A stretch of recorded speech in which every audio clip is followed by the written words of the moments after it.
Introduction. The axis of leadership. Any society, whatever its political system, is perpetually in transit between a past that forms its memory and a vision of the future that inspires its evolution.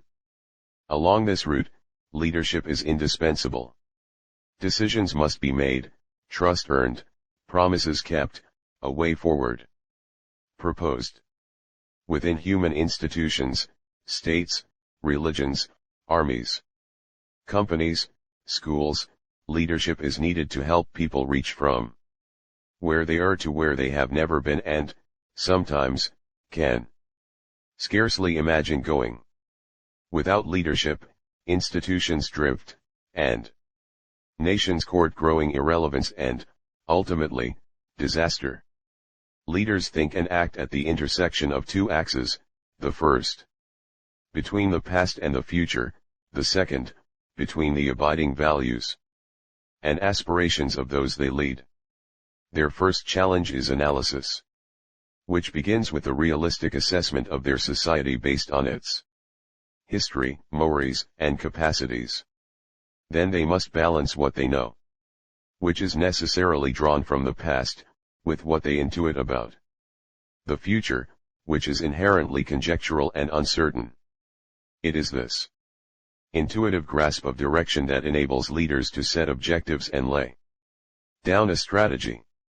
For strategies to inspire the society, leaders must serve as educators, communicating objectives, assuaging doubts, and rallying support. While the state possesses by definition the monopoly of force, reliance on coercion is a symptom of inadequate leadership. Good leaders elicit in their people a wish to walk alongside them. They must also inspire an immediate entourage to translate their thinking so that it bears upon the practical issues of the day. Such a dynamic surrounding team is the visible complement of the leader's inner vitality. It provides support for the leader's journey and ameliorates the dilemmas of decision. Leaders can be magnified, or diminished, by the qualities of those around them. The vital attributes of a leader in these tasks, and the bridge between the past and the future, are courage and character. Courage to choose a direction among complex and difficult options, which requires the willingness to transcend the routine, and strength of character to sustain a course of action whose benefits and whose dangers can be only incompletely glimpsed at the moment of choice. Courage summons virtue in the moment of decision. Character reinforces fidelity to values over an extended period. Leadership is most essential during periods of transition, when values and institutions are losing their relevance, and the outlines of a worthy future are in controversy. In such times, leaders are called upon to think creatively and diagnostically. What are the sources of the society's well-being, of its decay? Which inheritances from the past should be preserved, and which adapted or discarded? Which objectives deserve commitment, and which prospects must be rejected no matter how tempting? And, at the extreme, is one society sufficiently vital and confident to tolerate sacrifice as a way station to a more fulfilling future? The nature of leadership decisions. Leaders are inevitably hemmed in by constraints. They operate in scarcity, for every society faces limits to its capabilities and reach, dictated by demography and economy. They also operate in time, for every era and every culture reflects its own prevailing values, habits, and attitudes that together define its desired outcomes. And leaders operate in competition, for they must contend with other players, whether allies, potential partners, or adversaries, who are not static but adaptive, with their own distinct capacities and aspirations. Moreover, events often move too quickly to allow for precise calculation. Leaders have to make judgments based on intuitions and hypotheses that cannot be proven at the time of decision. Management of risk is as critical to the leader as analytical skill. Strategy describes the conclusion a leader reaches under these conditions of scarcity, temporality, competition, and fluidity. In finding the way ahead, strategic leadership may be likened to traversing a tightrope, just as an acrobat will fall if either too timid or too audacious. A leader is obliged to navigate within a narrow margin, suspended between the relative certainties of the past and the ambiguities of the future. The penalty for excessive ambition, what the Greeks called hubris, is exhaustion, while the price for resting on one's laurels is progressive insignificance and eventual decay. Step by step, leaders must fit means to ends and purpose to circumstance if they are to reach their destinations. The leader as strategist faces an inherent paradox. In circumstances that call for action, the scope for decision-making is often greatest when relevant information is at its scantiest. By the time more data become available, the margin of maneuver tends to have narrowed. Amid the early phases of a rival power's strategic arms buildup, for example, or in the sudden appearance of a novel respiratory virus, the temptation is to regard the emerging phenomenon as either transitory or manageable by established standards. By the time the threat can no longer be denied or minimized, the scope for action will have constricted or the cost of confronting the problem may have grown exorbitant. Misused time, and limits will begin to impose themselves. Even the best of the remaining choices will be complex to execute, with reduced rewards for success and graver risks in failure. This is when the leader's instinct and judgment are essential. Winston Churchill understood it well when he wrote in The Gathering Storm, 1948, statesmen are not called upon only to settle easy questions. These often settle themselves. It is where the balance quivers, and the proportions are veiled in mist, that the opportunity for world-saving decisions presents itself. 1. In May 1953, an American exchange student asked Churchill how one might prepare to meet the challenges of leadership. Study history. Study history, was Churchill's emphatic reply. In history lie all the secrets of statecraft. 2. Churchill was himself a prodigious student and writer of history who well understood the continuum within which he was working. But knowledge of history, while essential, is not sufficient. Some issues remain forever veiled in mist, forbidding even to the erudite and experienced. History teaches by analogy, through the ability to recognize comparable situations.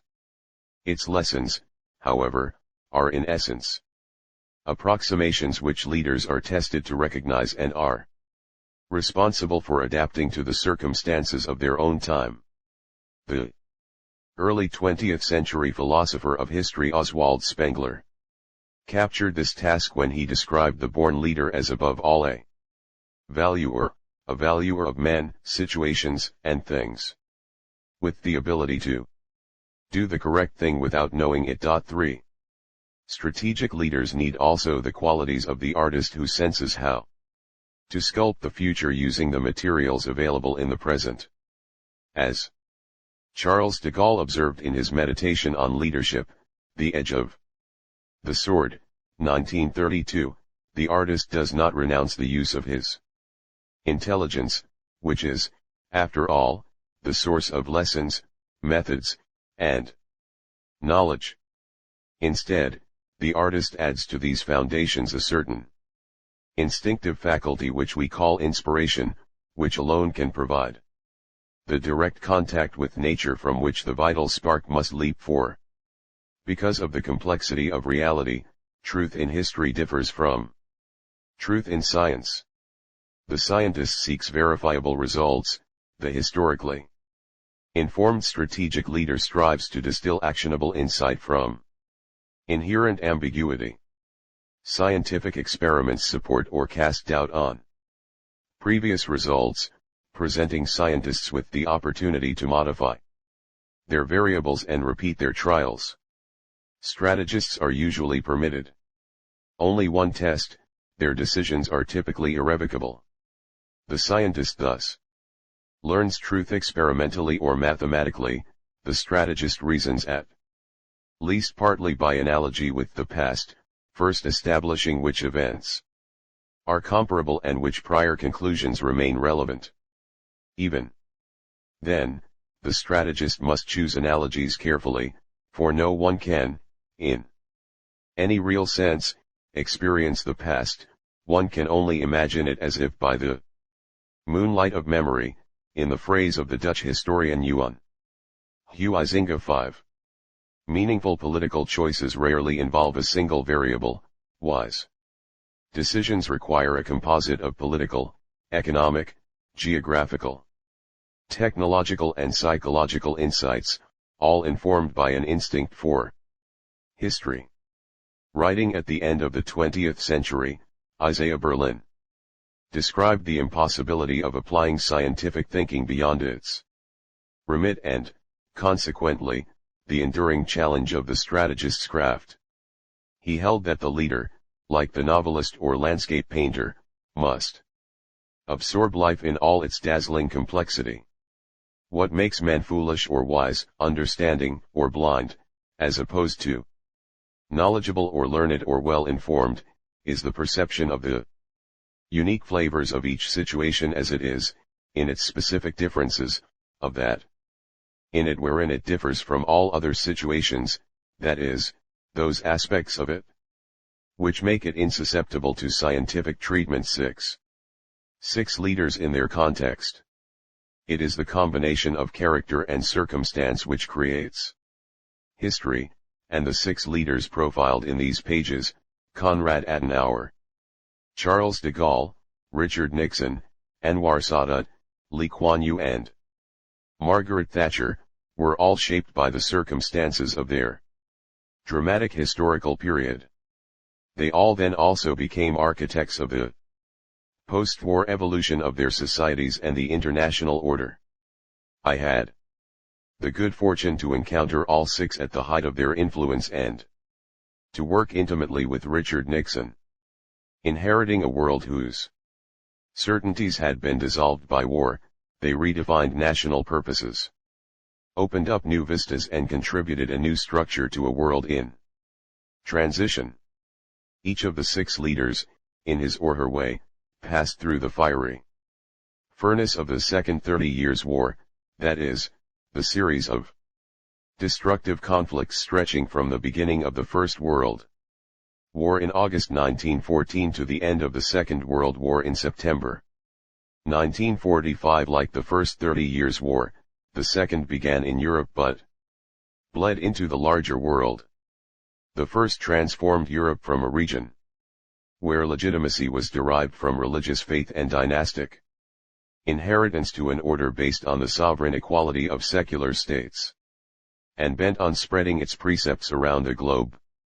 3 centuries later, the Second 30 Years' War challenged the entire international system to overcome disillusionment in Europe and poverty in much of the rest of the world with new principles of order.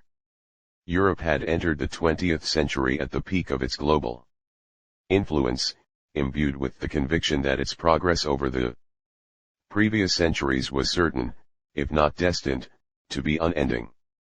The continents, populations, and economies were growing at an unprecedented rate. Industrialization and increasingly free trade had midwifed historic prosperity.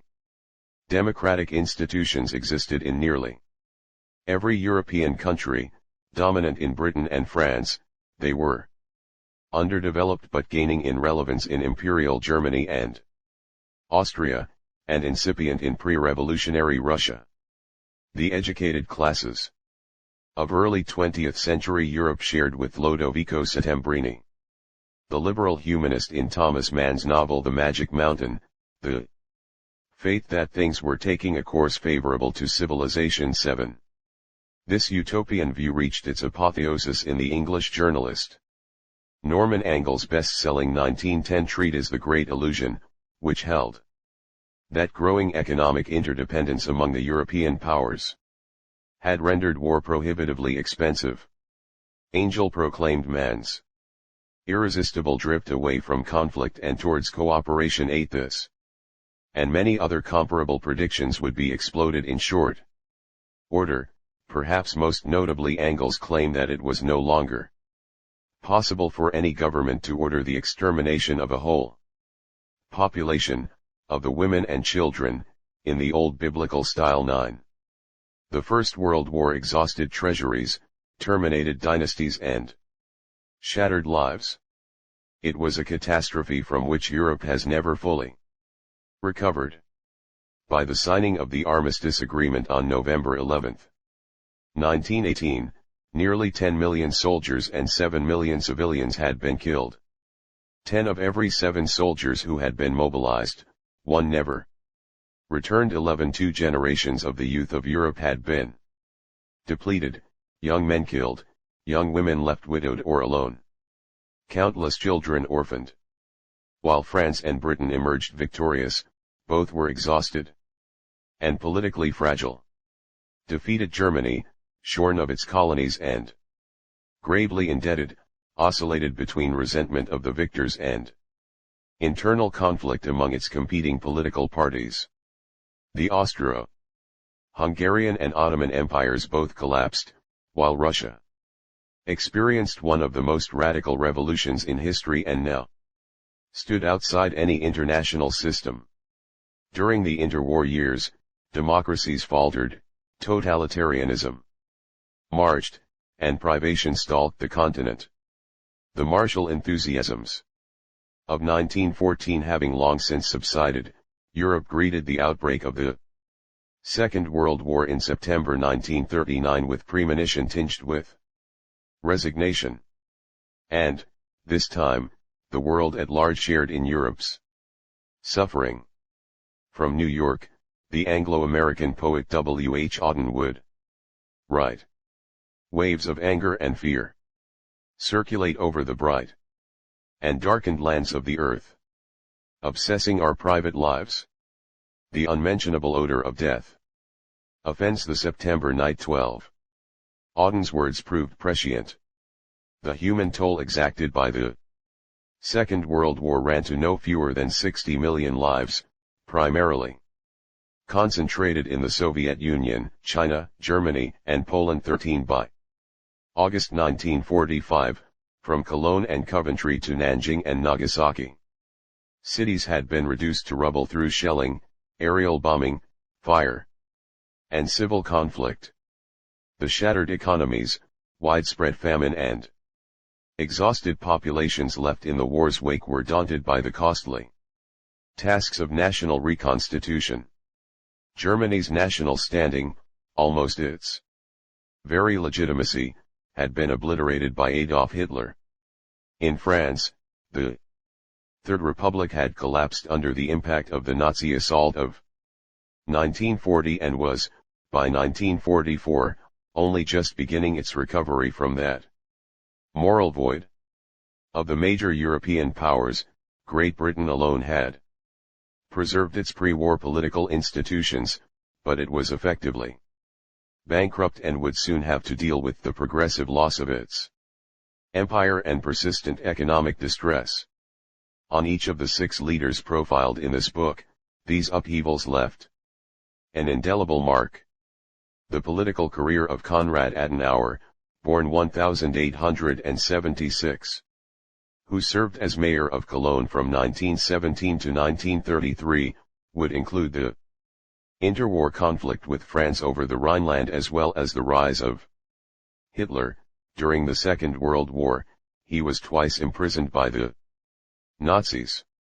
Beginning in 1949, Adenauer shepherded Germany past the lowest point of its history by abandoning its decades-long quest for domination of Europe, anchoring Germany in the Atlantic Alliance, and rebuilding it on a moral foundation which reflected his own Christian values and democratic convictions. Charles de Gaulle, born 1890, spent 2.5 years during the First World War as a prisoner of war in Wilhelmine, Germany. In the Second, he initially commanded a tank regiment. Then, after the collapse of France, he rebuilt the political structure of France twice. The first time in 1944 to restore France's essence, and the second time in 1958 to revitalize its soul and prevent civil war. De Gaulle guided France's historical transition from a defeated, divided, and overstretched empire to a stable, prosperous nation-state under a sound constitution. From that basis, he restored France to a significant and sustainable role in international relations. Richard Nixon, born 1913, took from his experience in the Second World War the lesson that his country had to play an enhanced role in the emerging world order. Despite being the only U.S. president to resign from office, between 1969 and 1974 he modified the superpower tensions of the High Cold War and led the United States out of the conflict in Vietnam. In the process, he put American foreign policy on a constructive global footing by opening relations with China, beginning a peace process that would transform the Middle East and emphasizing a concept of world order based on equilibrium. Two of the leaders discussed in these pages experienced the Second World War as colonial subjects.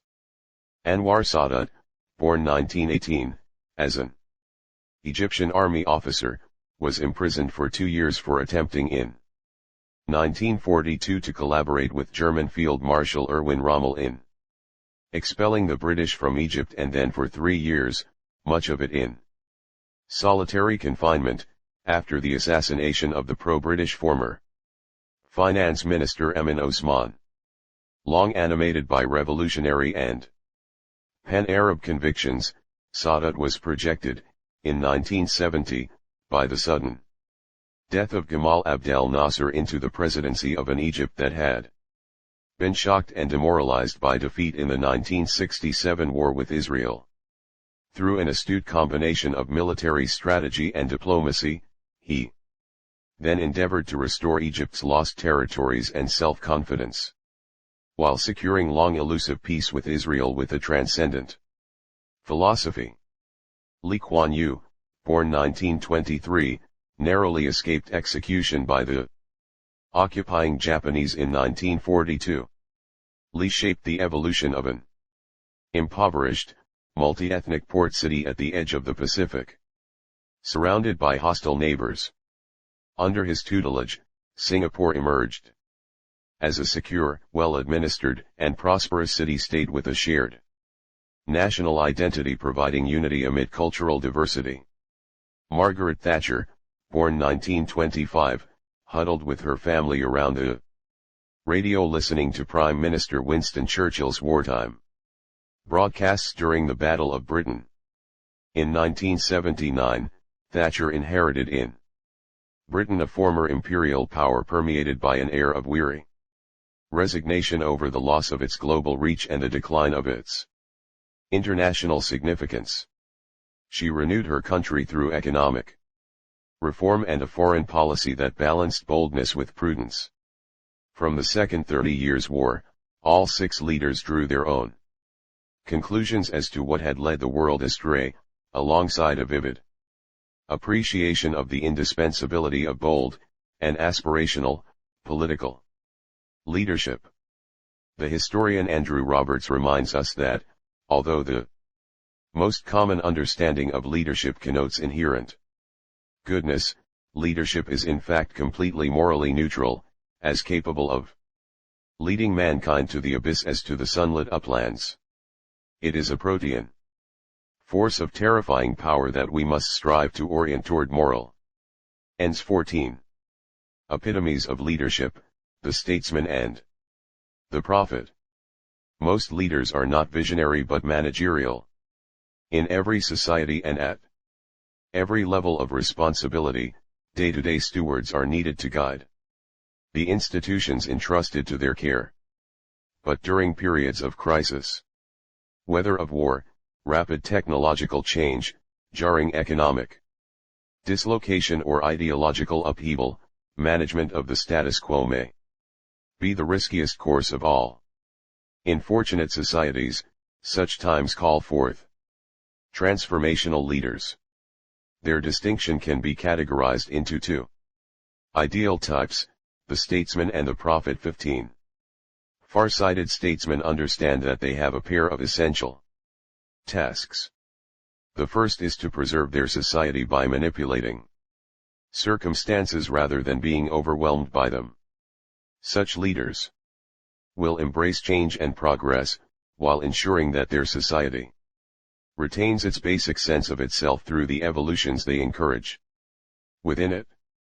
The second is to temper vision with wariness, entertaining a sense of limits.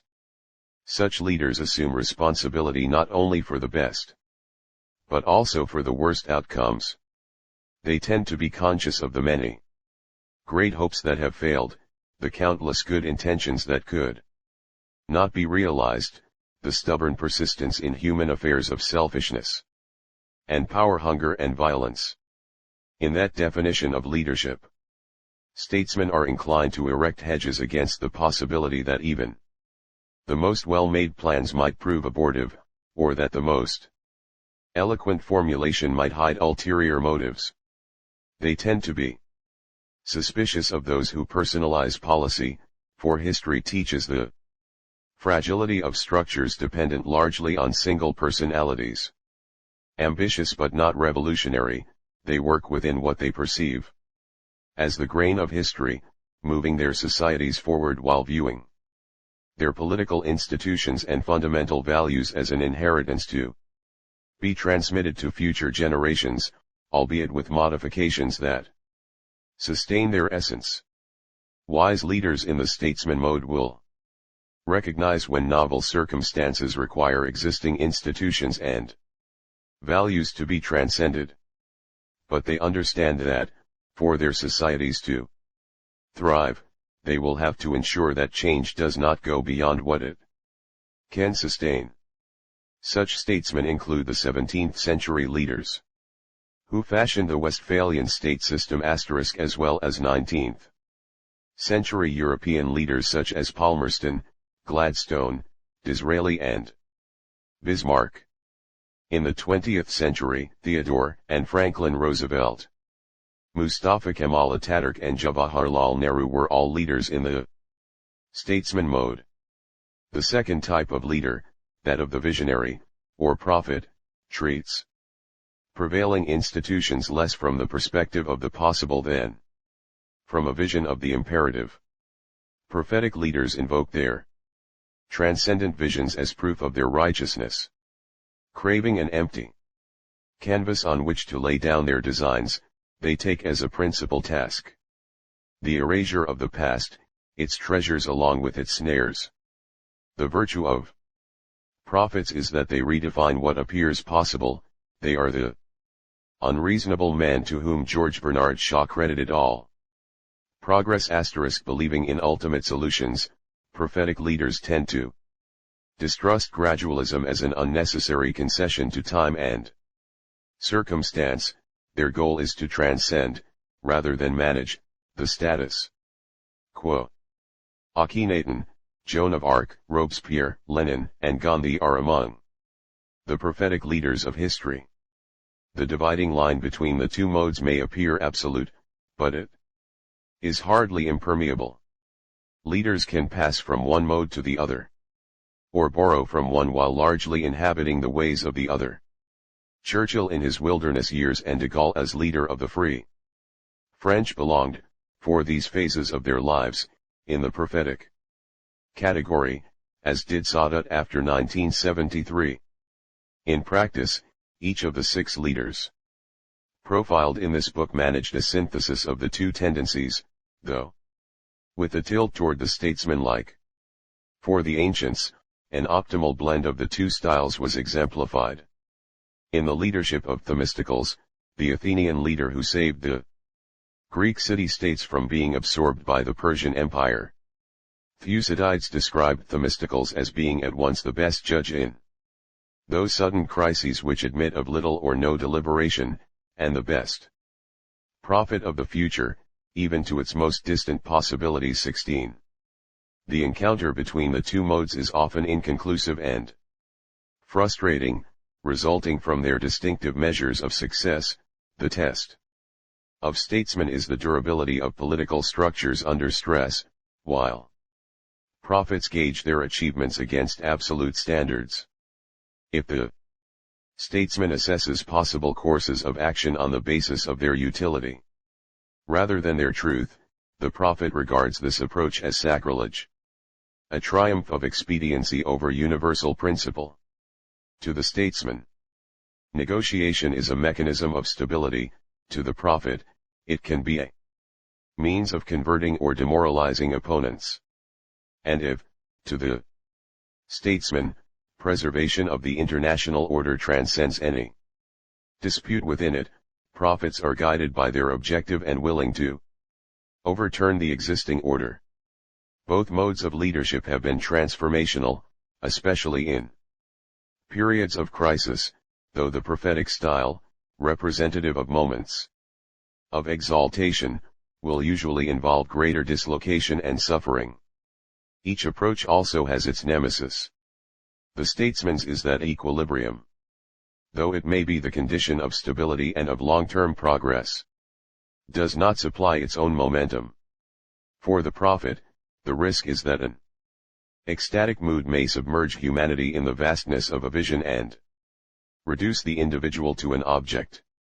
The individual in history, whatever their personal characteristics or modes of action, leaders inevitably confront an unrelenting challenge, preventing the demands of the present from overwhelming the future. Ordinary leaders seek to manage the immediate, great ones attempt to raise their society to their visions. How to meet this challenge has been debated as long as humanity has considered the relationship between the willed and the inevitable. In the Western world since the 19th century, the solution was increasingly ascribed to history as if events overwhelmed men and women by a vast process of which they were tools, not creators. In the 20th century, numerous scholars, such as the eminent French historian Fernand Braudel, have insisted on viewing individuals and the events they shape as mere surface disturbances and crests of foam in a wider sea of vast and ineluctable tides. 17 Leading thinkers, social historians, political philosophers, and international relations theorists alike, have imbued inchoate forces with the strength of destiny. Before movements, structures, and distributions of power, one is told, humanity is denied all choice, and, by extension, cannot but abdicate all responsibility. These are, of course, valid concepts of historical analysis, and any leader must be conscious of their force. But they are always applied through human agency and filtered through human perception. Ironically, there has been no more efficient tool for the malign consolidation of power by individuals than theories of the inevitable laws of history. The issue this presents is whether these forces are endemic or subject to social and political action. Physics has learned that reality is altered by the process of observation. History similarly teaches that men and women shape their environment by their interpretation of it. Do individuals matter in history? A contemporary of Caesar or Mohammed, Luther, or Gandhi, Churchill or FDR would hardly think of posing such a question. These pages deal with leaders who, in the unending contest between the willed and the inevitable, understood that what seems inevitable becomes so by human agency.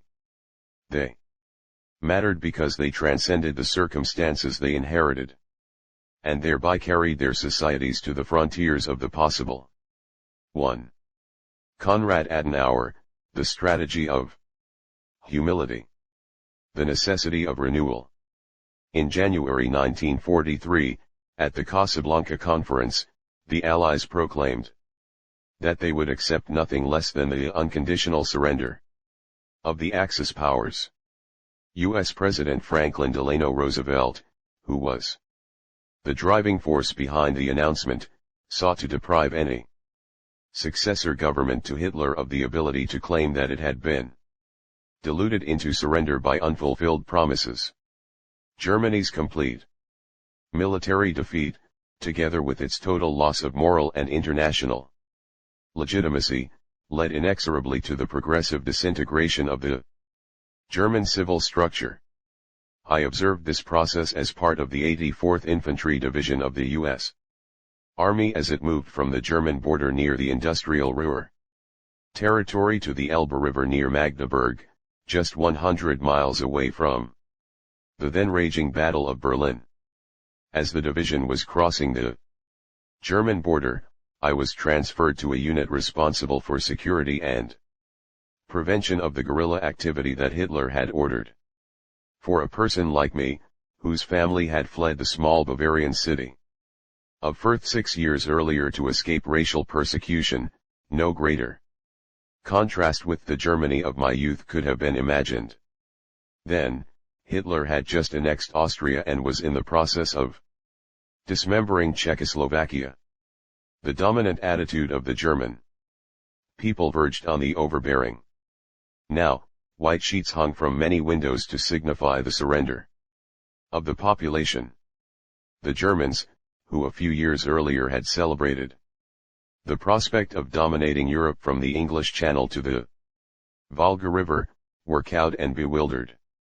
Thousands of displaced persons, deported from Eastern Europe as forced labor during the war, crowded the streets in quest of food and shelter and the possibility of returning home. It was a desperate period in German history. Food shortages were severe. Many starved, and infant mortality was twice that of the rest of Western Europe. When the established exchange of goods and services collapsed, black markets took its place. Mail service ranged from impaired to non-existent. Rail service was sporadic and transport by road made extremely difficult by the ravages of war and the shortage of gasoline. In the spring of 1945, the task of occupying forces was to institute some kind of civil order until trained military government personnel could replace combat troops. This occurred around the time of the Potsdam Conference in July and August, of Churchill/Italy, Truman, and Stalin. At that summit, the Allies divided Germany into 4 occupation zones: for the United States, a southern portion containing Bavaria; for Britain, the industrial northern Rhineland and Ruhr Valley; for France, the southern Rhineland and territory along the Alsatian border; and for the Soviets, a zone running from the Elbe River to the Oder-Neisse line, which formed the new Polish frontier, reducing pre-war German territory by nearly a quarter. The 3 western zones were each placed under the jurisdiction of a senior official of the occupying powers with the title of High Commissioner. German civil governance, once demonstrably efficient and unchallengeable, had come to an end. Ultimate authority was now exercised by occupation forces down to the county, Kreis, level. These forces maintained order, but it took the better part of 18 months for communications to be restored to predictable levels. During the winter of 1945-6, fuel shortages obliged even Konrad Adenauer, who was to become Chancellor 4 years later, to sleep in a heavy overcoat. 2. Occupied Germany carried not only the burden of its immediate past, but also of the complexity of its history. In the 74 years since unification, Germany had been governed successively as a monarchy, a republic and a totalitarian state. By the end of the war, the only memory of stable governance harked back to unified Germany's beginning, under the chancellorship of Otto von Bismarck, 1871–90.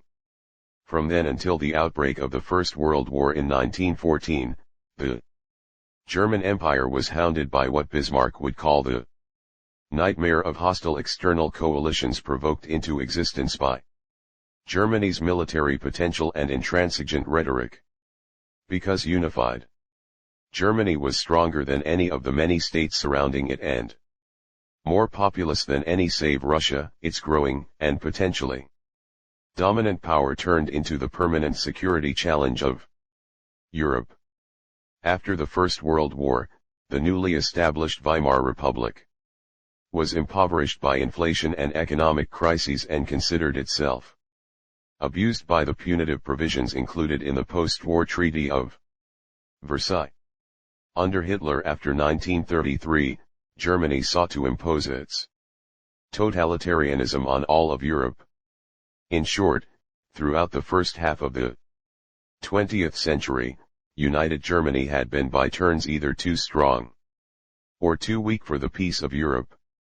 By 1945, it had been reduced to its least secure position in Europe and the world since unification. The task of restoring dignity and legitimacy to this crushed society fell to Konrad Adenauer, who had served as Lord Mayor, Oberbürgermeister, of Cologne for 16 years before being dismissed by Hitler. Adenauer was by his background fortuitously cast for a role that required at once the humility to administer the consequences of unconditional surrender and the strength of character to regain an international standing for his country among the democracies. Born in 1876, only 5 years after German unification under Bismarck, Adenauer was for the rest of his life associated with his native city of Cologne, with its towering Gothic cathedral overlooking the Rhine and its history as an important locus in the Hanseatic constellation of mercantile city-states. As an adult, Adenauer had experienced the unified German states' 3 post-Bismarck configurations, its truculence under the Kaiser, domestic upheavals under the Weimar Republic, and adventurism under Hitler, culminating in self-destruction and disintegration. In striving to remake a place for his country in a legitimate post-war order, he faced a legacy of global resentment and, at home, the disorientation of a public battered by the long sequence of revolution, world war, genocide, defeat, partition, economic collapse, and loss of moral integrity. He chose a course both humble and daring, to confess German iniquities, accept the penalties of defeat and impotence, including the partition of his country, allow the dismantling of its industrial base as war reparations, and seek through submission to build a new European structure within which Germany could become a trusted partner. Germany, he hoped, would become a normal country, though always, he knew, with an abnormal memory. From early life to internal exile. Adenauer's father, Johann, once a non-commissioned officer in the Prussian army, was for 3 decades a clerical civil servant in Cologne. Lacking education beyond mandatory primary school, Johann was determined to provide his children with educational and career opportunities. Adenauer's mother shared this objective. The daughter of a bank clerk, she supplemented Johann's income through needlework. Together, they assiduously prepared young Conrad for school and strove to transmit their Catholic values to him. Cognizance of sin and social responsibility ran as an undercurrent throughout Adenauer's childhood. As a student at the University of Bonn, he achieved a reputation for commitment through his habit of plunging his feet into a bucket of ice water to overcome the fatigue of late-night studies. 4. Adenauer's degree in law and family background of service induced him to join the Cologne civil service in 1904.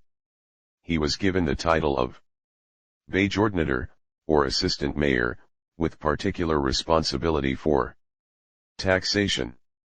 In 1909, he was promoted to senior deputy mayor and in 1917 became Lord Mayor of Cologne. Mayors of Cologne were typically former civil servants who strove to elevate their conduct above the violent and intensely partisan politics of the era. Adenauer's reputation grew to the extent that, in 1926, there were even discussions in Berlin as to whether he might be drafted as Chancellor of a national unity government. The effort fell apart because of the difficulty of finding a nonpartisan alliance. Adenauer's condition for accepting the position. Adenauer's first conspicuous national conduct occurred in connection with Hitler's designation as Chancellor on January 30, 1933. To fortify his position, Hitler called a general election and proposed to the German parliament the so-called Enabling Act, suspending the rule of law and the independence of civil institutions. Adenauer, in the month after Hitler's designation as Chancellor, undertook 3 public demonstrations of opposition. In the Prussian upper house, to which he belonged ex officio as Lord Mayor of Cologne, he voted against the Enabling Act. He refused an invitation to welcome Hitler at Cologne airport during the election campaign. And in the week before the election he ordered the removal of Nazi flags from bridges and other public monuments. Adenauer was dismissed from office the week after Hitler's foreordained electoral victory. After his dismissal, Adenauer appealed for sanctuary to an old school friend who had become the abbot of a Benedictine monastery. It was granted, and in April Adenauer took up residence in Maria Loch Abbey, 50 miles south of Cologne on the Locher See. There, his main occupation was to immerse himself in 2 papal encyclicals promulgated by Popes Leo XIII and Pius XI, which applied Catholic teaching to social and political developments, especially the evolving condition of the modern working class. 5 In these encyclicals, Adenauer encountered doctrines that meshed with his political convictions, emphasizing Christian rather than political identity, condemning communism and socialism, ameliorating class struggle through humility and Christian charity, and ensuring free competition instead of cartel practices. 6. Adenauer's time at Maria Loch was not to last. While attending a Christmas Mass, which had drawn people from the surrounding area to see and support him, Nazi officials pressured the abbot to evict his admired guest. Adenauer left the following January. The next decade of his life brought difficulty and instability. There were moments of grave danger, especially after the unsuccessful plot on Hitler's life in July 1944, organized by representatives of the Prussian upper class and including remnants of pre-Nazi political and military life. Hitler's vengeance sought to destroy all these elements. For a while, Adenauer escaped their fate by traveling peripatetically, never staying in one place for more than 24 hours. 7 Danger never altered. His rejection of Hitler for trampling on the rule of law, which Adenauer considered to be the sine qua non of the modern state. 8 Although a known dissenter, Adenauer had been unwilling to join with anti-regime conspirators, whether civilian or military, largely because he was skeptical of their possibilities of success. 9 On the whole, as one scholar describes it, he and his family did their best to live as quietly and inconspicuously as possible. 10. Despite his departure from politics, the Nazis eventually imprisoned him. In fall 1944, he spent 2 months in a prison cell from the window of which he witnessed executions, including that of a 16-year-old boy. Above him he heard the screams of other inmates as they were tortured. In the end, his son Max, who was serving in the German army, managed to secure his release. As American tanks entered the Rhineland in February 1945, Adenauer began to think about whether he might find a role in his militarily defeated, morally devastated, economically reeling and politically collapsed country. 11. The road to leadership. Hitler's savage reaction to the July coup in the frenzied final year of the Second World War had decimated the ranks of those who might try to succeed him. Some senior Social Democratic Party politicians had survived the concentration camps, including Adenauer's later rival, Kurt Schumacher, and possessed the political stature for the position of Chancellor. But they lacked followings large enough to win the public support needed to implement the country's unconditional surrender and its accompanying penalties, preconditions for gaining the confidence of the Western Allies. In May 1945, the American forces that first occupied Cologne reinstated Adenauer as mayor, but with the transfer of the city to British authority as a result of the Potsdam Agreement, tensions arose, and the British dismissed him within a few months. Though he was temporarily excluded from political activity by the occupying power, Adenauer quietly concentrated on building a political base in preparation for the re-emergence of German self-government.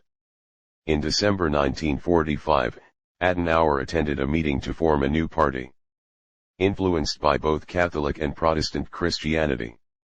Former members of the Catholic Center Party, with which Adenauer had been associated as mayor of Cologne, as well as of the conservative German National People's Party and the liberal German Democratic Party, were in attendance. Many had opposed Hitler, and some had been imprisoned for their resistance. The group lacked a clear political direction and doctrine.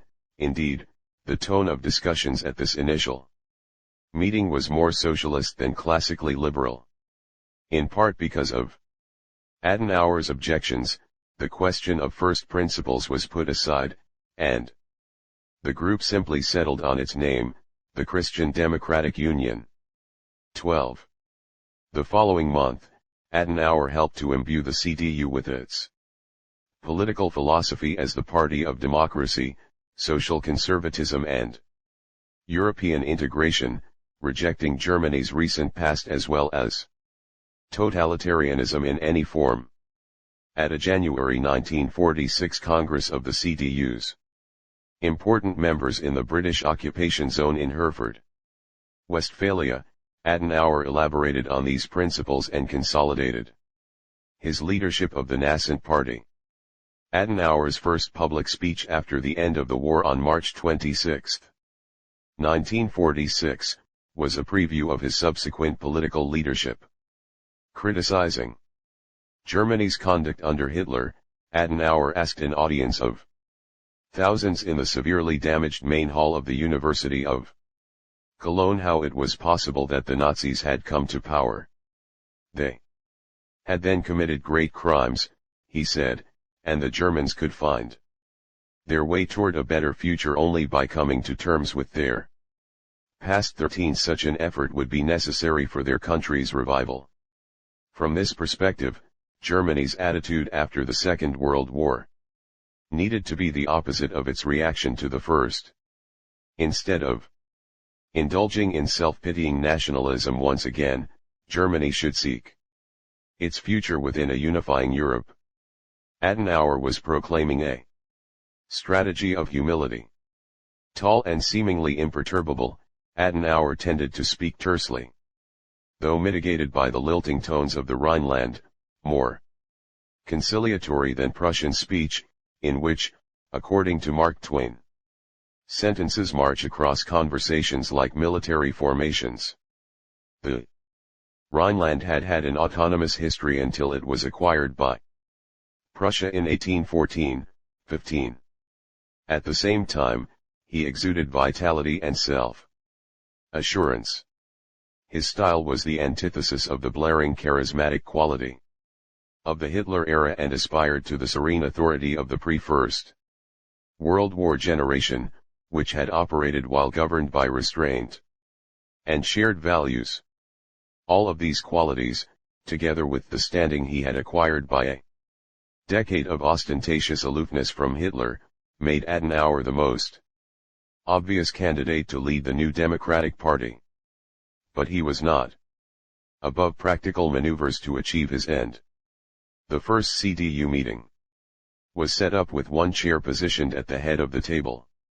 Adenauer strode up to it and announced, "I was born on January 5, 1876, so I am probably the oldest person here. If nobody objects, I will regard myself as president by seniority." That elicited both laughter and acquiescence. From that point on, he would steward the party for over 15 years. 14. The CDU program, which Adenauer played a key role in developing, urged Germans to reject their past and to embrace a spirit of renewal, based on Christian ideals and democratic principles. Away with the slogans of a vanished time, away with the fatigue of life and state. The same hardship forces all of us to get to work. It would be a betrayal of one's own family and of the German people to sink now into nihilism or indifference. The CDU appeals to all those forces newly willing to build on unflinching confidence in the good qualities of the German people and the indomitable determination to make the Christian idea and the high ideal of true democracy the basis of renewal. 15. Throughout, Adenauer was always conscious of, perhaps obsessed by, the possibility of tragedy. Germany, in his view, was not strong enough morally or materially to stand alone, and any attempt to do so would end in disaster. Located in the center of the continent, the new Germany needed to abandon many of its previous policies and attitudes, particularly the opportunistic manipulation of its geographic position and the Prussian inclination for good relations with Russia. Prussia, the taproot of German militarism, would be formally abolished as a state within Germany by the Allies in 1947. Adenauer's Germany would instead anchor its democracy domestically in its Catholic regions and ecumenical Christian values and internationally in federation with the West, especially in security ties with the United States. 16. Untouched by wartime air attacks, the bucolic university town of Bonn had been selected as the temporary capital of the FRG pending reunification, when Berlin would once again serve as the capital. It was also Adenauer's personal preference, situated close to his home village of Rhindorf and away from the turmoil of politics. Adenauer was able to effect the choice of Bonn in September 1948, before becoming Chancellor, because of his influence as leader of the CDU and president of the Parliamentary Council, a group of German political figures that had been tasked by the Allies with planning the political evolution and drawing up a new constitution, or basic law. He later quipped that he had convinced the council to endorse Bonn only because Rhindorf was too small, population under 2,000, to serve as a capital. 17. He had also, less humorously, rejected the much more cosmopolitan Munich because of Bavaria's reputation for impetuous sentimentality and, as he deprecatingly remarked, because the capital should not lie cheek by jowl with potato fields.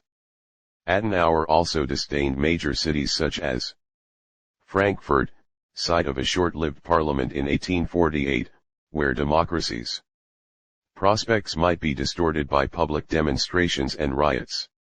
The restoration of civil order and the inauguration of the Chancellor. In 1946, German reconstruction slowly began. Elections were called for. Progressively higher levels of administration, restoring structures and shifting political responsibility steadily to the Germans themselves. In January 1947, the US and Britain established a common economic policy for their zones. France joined the following year, making it the Tri-Zone. The economist Ludwig Erhard was appointed as director of the Economic Council and oversaw the smooth transition to the new currency, the Deutschmark. He coupled it with eliminating both price controls and rationing. Erhard's bold economic policy inspired a recovery that eventually enabled political reconstruction based on a constitution approved by the Allied powers. 18.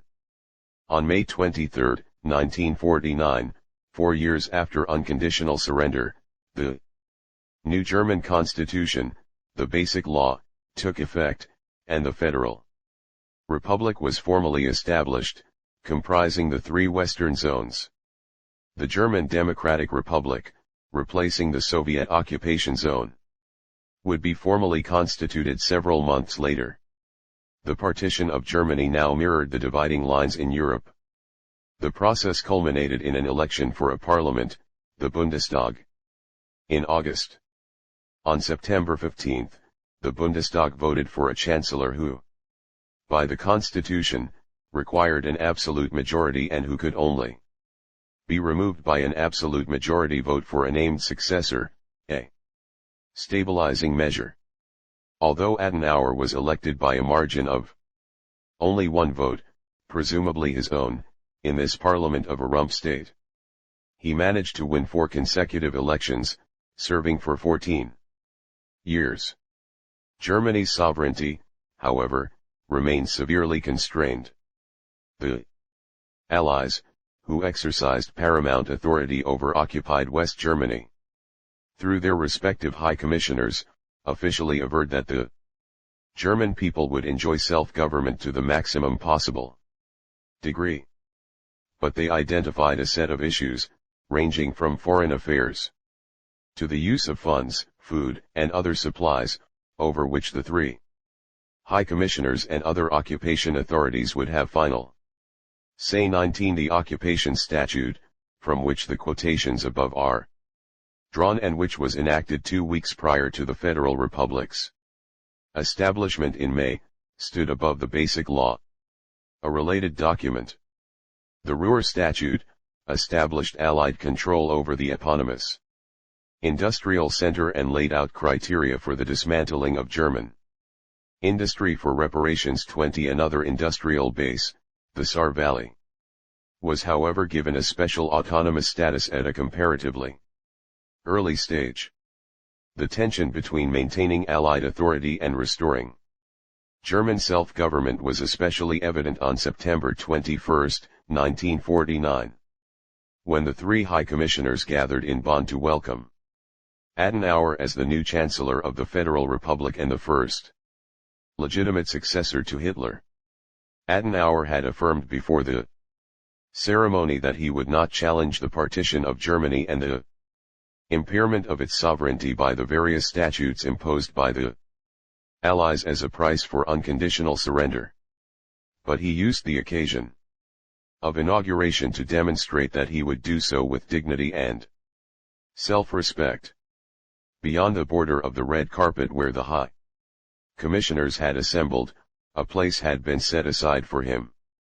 As the ceremony began, and in utter violation of protocol, Adenauer abandoned his place and moved to the carpet alongside the high commissioners, indicating that the new Federal Republic would insist on equal status in the future, even as it accepted the consequences of Germany's past transgressions. In a brief acceptance speech, Adenauer emphasized that, as Chancellor, he accepted the Occupation Statute and other limitations on sovereignty. Germany's subordination to its provisions, he pointed out, had been combined in the statute with its partition, in recognition of his acceptance of these sacrifices. He, therefore, urged the High Commissioners to apply the provisions of the various statutes in a liberal and generous manner and to make use of the clauses allowing for changes and developments that might enable the German people to achieve full freedom in due course. The core of his acceptance speech was not the appeal to the victors for generosity but Adenauer's unprecedented vision of the new Europe, to which he was committing the new Germany, disavowing any return to the nationalism or motivations of pre-war Europe. Adenauer outlined the case for building a positive and viable European federation, designed to overcome the narrow nationalistic conception of states as it prevailed in the 19th and early 20th centuries. If we now turn back to the sources of our European civilization, born of Christianity, then we cannot fail to succeed in restoring the unity of European life in all fields of endeavor. This is the sole effective assurance for maintaining peace. 21. Adenauer's speech implied a profound transformation of his country. Within the context of unconditional surrender, it was also a shrewd appeal to equality with the victors, the only such claim available to Germany. The speech also opened more fundamental vistas. The new chancellor was simultaneously accepting the indefinite, possibly permanent, division of his country and proclaiming a foreign policy in partnership with the foreign powers that were now occupying it. While acknowledging Germany's submission, he was announcing national objectives of federation with his country's historic adversaries in Europe, and of alliance with the United States. Adenauer put forward these visionary ideas without rhetorical flourish. The duties of nations, as he viewed them, were their own. Justification, oratorical embellishment could only distract from that basic understanding. Adenauer's unobtrusive style also suggested the role he foresaw for the new Germany in helping to shape a new Europe through consensus. Not for more than a century had a European leader confronted the challenge of returning his country to the international order. France had been totally defeated at the end of the Napoleonic Wars and its capital occupied by foreign forces, but French national unity was unimpaired. And the post-war Congress of Vienna accepted Talleyrand as a senior representative of France with equal rights as a historic state. Conrad Adenauer shouldered his comparable task under much more forbidding circumstances. His neighbors did not accept his country as an equal. For them, Germany was still very much on probation. For a demoralized, defeated society, the passage to the restoration of democratic sovereignty presents one of the most difficult challenges to statesmanship. The victors are reluctant to grant to an erstwhile enemy the legal authority, much less the capacity, to recover its strength. The prostrate loser assesses progress by the degree and speed at which it is able to regain control over its future. Adenauer had the inner resources to transcend these tensions. His strategy of humility was composed of 4 elements: accepting the consequences of defeat, regaining the confidence of the victors, building a democratic society, and creating a European federation that would transcend the historic divisions of Europe. The path to a new national identity. Adenauer considered strengthening ties with the West and especially the United States as the key to the restoration of Germany's place in the world. In his memoirs, Dean Acheson would enthusiastically describe his first meeting as U.S. Secretary of State with Adenauer in 1949. I was struck by the imagination and wisdom of his approach. His great concern was to integrate Germany completely into Western Europe. Indeed, he gave this end priority over the reunification of unhappily divided Germany, and could see why her neighbors might look upon it as almost a precondition to reunification. He wanted Germans to be citizens of Europe, to cooperate, with France especially, in developing common interests and outlook and in burying the rivalries of the past few centuries.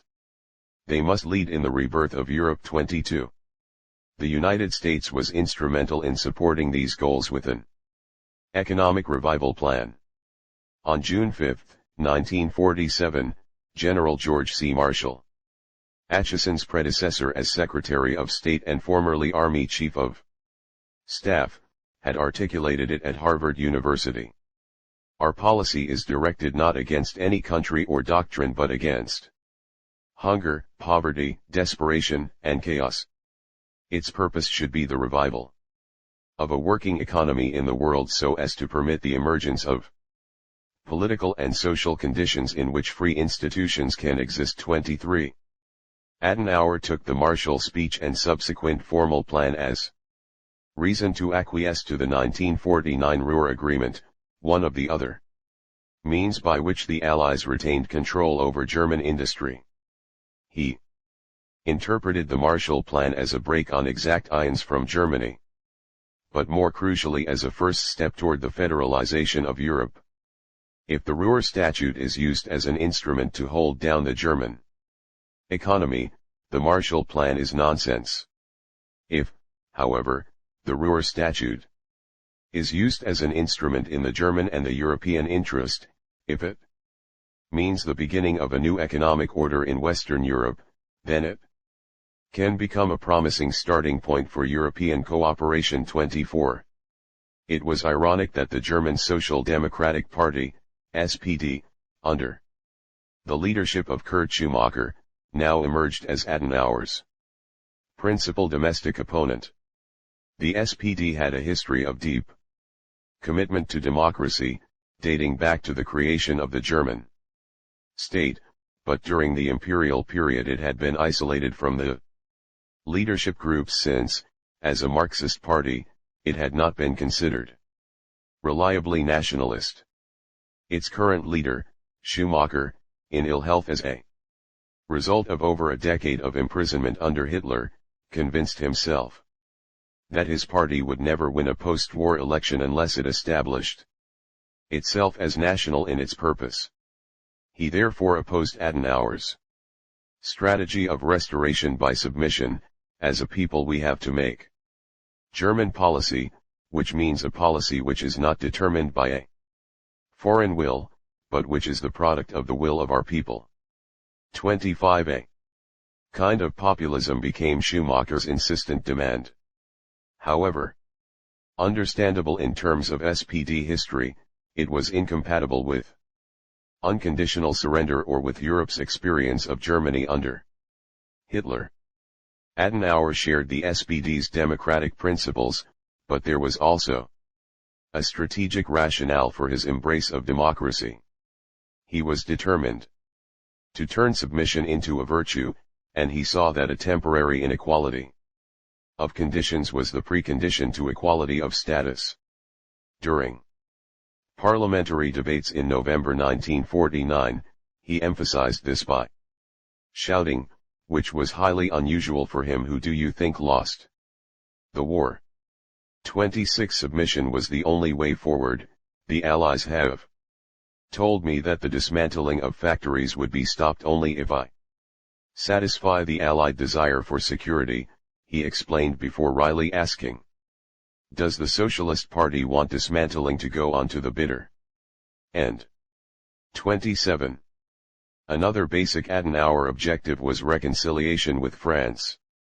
Adenauer had met Robert Schuman, then France's foreign minister, for the first time in 1948. At that time French policy was aimed at disabling German industrial production and placing the Saar region under French control. Adenauer redefined the issue. The ultimate challenge was not strategic or financial but political and ethical. In July 1949, before becoming Chancellor, he pursued this theme in a letter to Schuman. "In my view, any economic advantage gained by another country as a result of being allocated dismantled factories is dwarfed by the great damage being done to the morale of the German people. I implore you, since you have such a special appreciation of the issue of reconciliation between France and Germany and of the principle of European cooperation, to find ways and means to terminate these completely incomprehensible measures. 28. At home, Adenauer stressed that cooperation with the Allies' various punitive measures was the only wise course. On November 3, 1949, he gave an interview to the German weekly Die Zeit. If we simply show a negative response towards the Statute of the Ruhr and the Ruhr Authority, France will interpret this as a sign of German nationalism, as an act of defiance rejecting all surveillance. Such an attitude would appear to be passive resistance against security itself, and that above all must be avoided. 29. Adenauer's approach proved effective. Later that month, the Allies invited him to negotiate a new relationship with the occupation authority, reducing the number of factories marked for dismantlement, and establishing a path for Germany's accession to the Council of Europe, which had been founded that year. On November 24, he presented the new agreement to a Bundestag in which nationalism was still rampant. Schumacher was so carried away that he called Adenauer, the Chancellor of the Allies, suspended from Parliament for this slur. Schumacher was soon reinstated and immediately renewed his attack.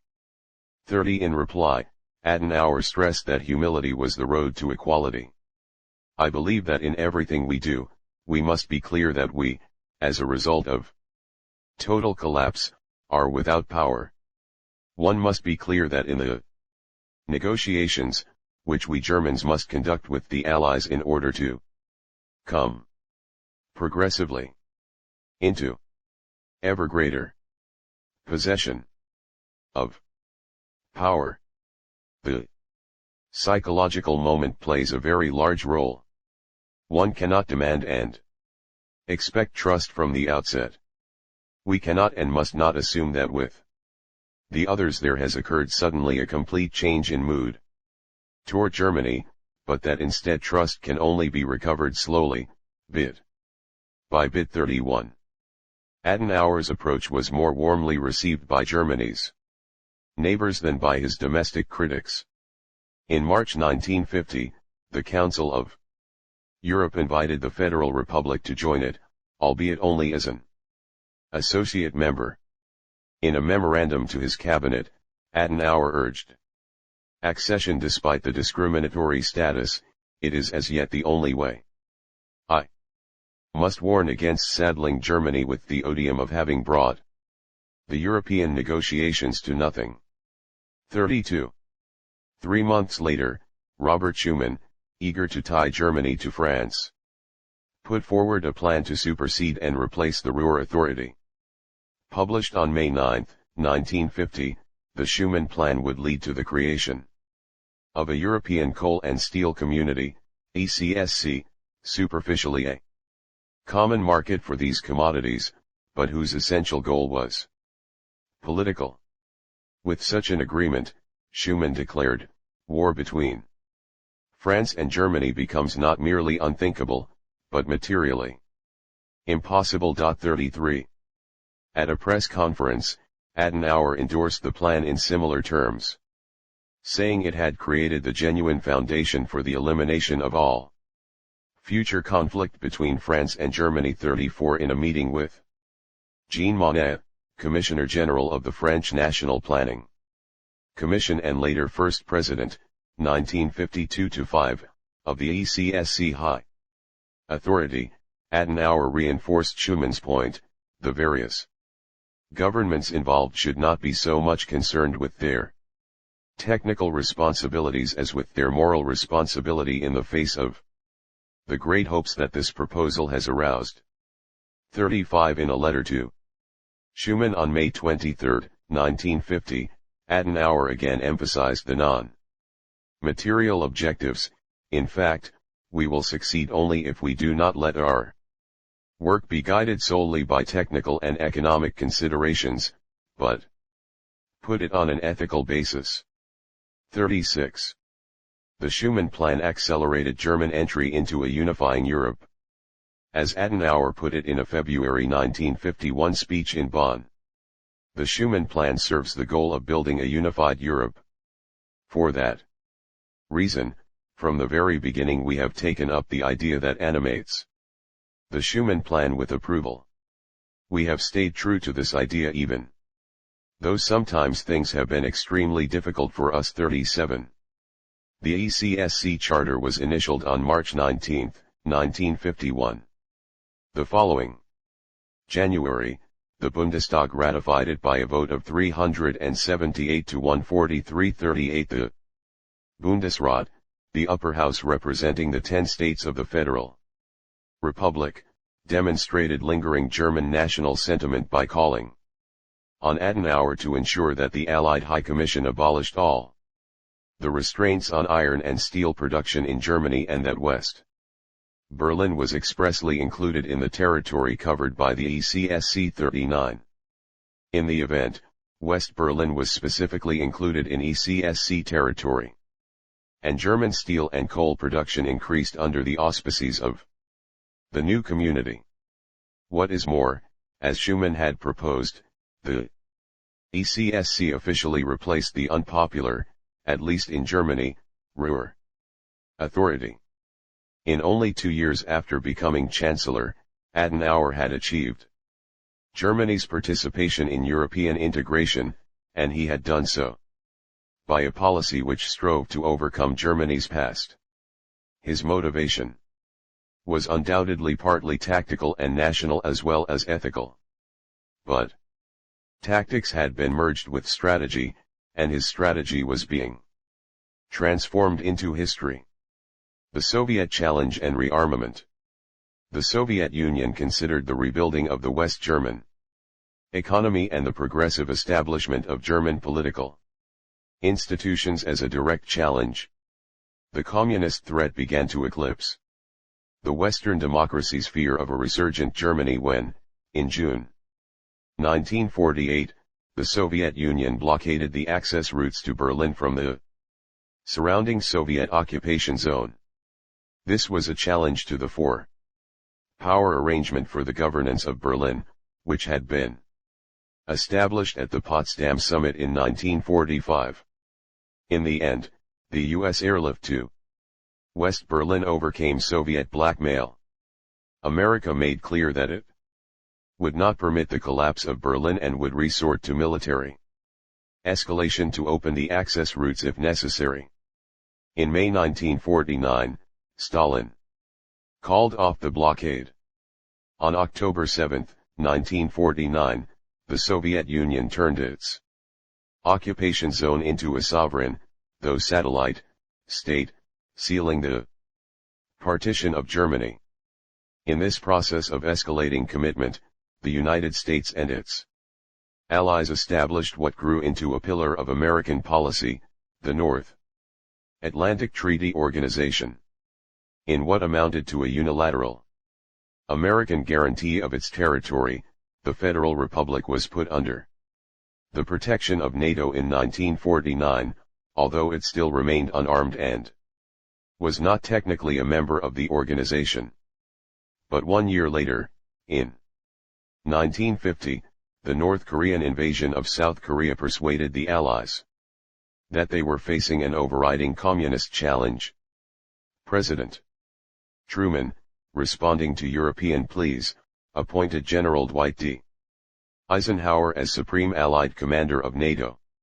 The general insisted that the defense of Europe required 30 divisions, approximately 450,000 soldiers, 40, a number that could not be reached without German participation. America's allies were understandably ambivalent at the prospect that the very country under whose aggression they had suffered a few years earlier should now contribute a significant military component to Western defense. At first, Western Europe's leaders insisted that the troops assigned to the defense of Germany should be supplied by other countries. But upon reflection, and under American pressure, most European leaders accepted that the defense of Germany could not be assured without a German military contribution. In his memoirs, Adenauer would reflect on how the Korean War had put an end to the remnants of the policy of weakening Germany.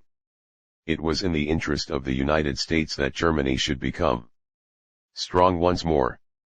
Therefore, the many examples of discrimination, such as the Ruhr Statute, the Occupation Statute, and the provisions regarding the rearming of Germany, could only be of a transitory nature. 41. Adenauer considered German rearmament to be necessary for the sake of Europe as well as for the recovery of Germany's political identity. Having first discouraged public debate on the subject so as not to interfere with progress toward German membership in European institutions, he soon reversed himself. Allied confidence might be shaken, he argued, if West Germany could not be trusted, or did not trust itself, with its own defense. 42. German rearmament was formally proposed by Britain and the United States in August 1950 and quickly endorsed by Germany. France reacted half-heartedly with the Pleven Plan, which in October 1950 proposed a European army of mixed nationalities including German units. A draft treaty was drawn up, providing for the creation of a European Defence Community, EDC, that would include an integrated German contingent. A bitter controversy followed after Adenauer briefed key deputies of the German parliament on the contents of the draft treaty. 43. Schumacher went so far as to call the treaty a triumph for the Allied, clerical coalition against the German people. 44. In March 1952, to head off a European defense community and German rearmament, Stalin formally offered German unification under 5 conditions: a. All occupying forces, including Soviet, would be withdrawn within 1 year, b. United Germany would have a neutral status and not enter into any alliances, c. United Germany would accept the 1945 frontiers, that is, the Oder-Neisse line that constituted the disputed post-war border with Poland, d. The German economy would not be limited by conditions imposed by outsiders, in other words, abolishing the Ruhr Statute limiting the German economy, and e. United Germany would have the right to develop its own armed forces. These proposals were addressed to the Western Allies, emphasizing Germany's secondary position. Was Stalin's offer genuine, or was he attempting to embarrass Adenauer by maneuvering him into the position of appearing to prefer a divided Germany within Europe over a united, national, neutral Germany? In effect, Stalin was asking Adenauer to abandon all the progress he had made toward European integration in return for unification. Contemporary evidence suggests that Stalin made this offer only after receiving repeated assurances from his foreign minister that it would be refused. Nonetheless, it put Adenauer in a difficult position. For the first time since unconditional surrender, the issue of the country's unification had been formally placed before the Allied powers and the German people. In Germany, Schumacher argued that the opportunity to negotiate must not be missed and that the German Bundestag should refuse to ratify the European Defense Community until the Stalin Note had been explored. Anybody who approves the EDC in these present circumstances, he argued, can no longer call himself German. 45. Adenauer stood fast. He understood that a negotiation was likely to deadlock and move the unification of Germany onto an ideological terrain on which it stood alone, to be feared by all sides. Should it act unilaterally, the negotiation would turn into the battleground on which Europeans fought out their internecine rivalries.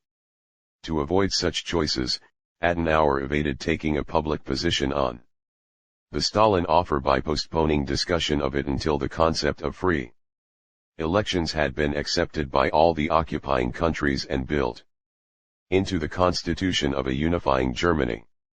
In the meantime, he advocated the ratification of the EDC Treaty in the name of a common Allied defense. This approach set off what the British Foreign Secretary Anthony Eden called a battle of the notes. Adenauer was supported by Eisenhower, then a candidate for the presidency of the United States, and, until May 30, 1952, still Supreme Allied Commander of NATO.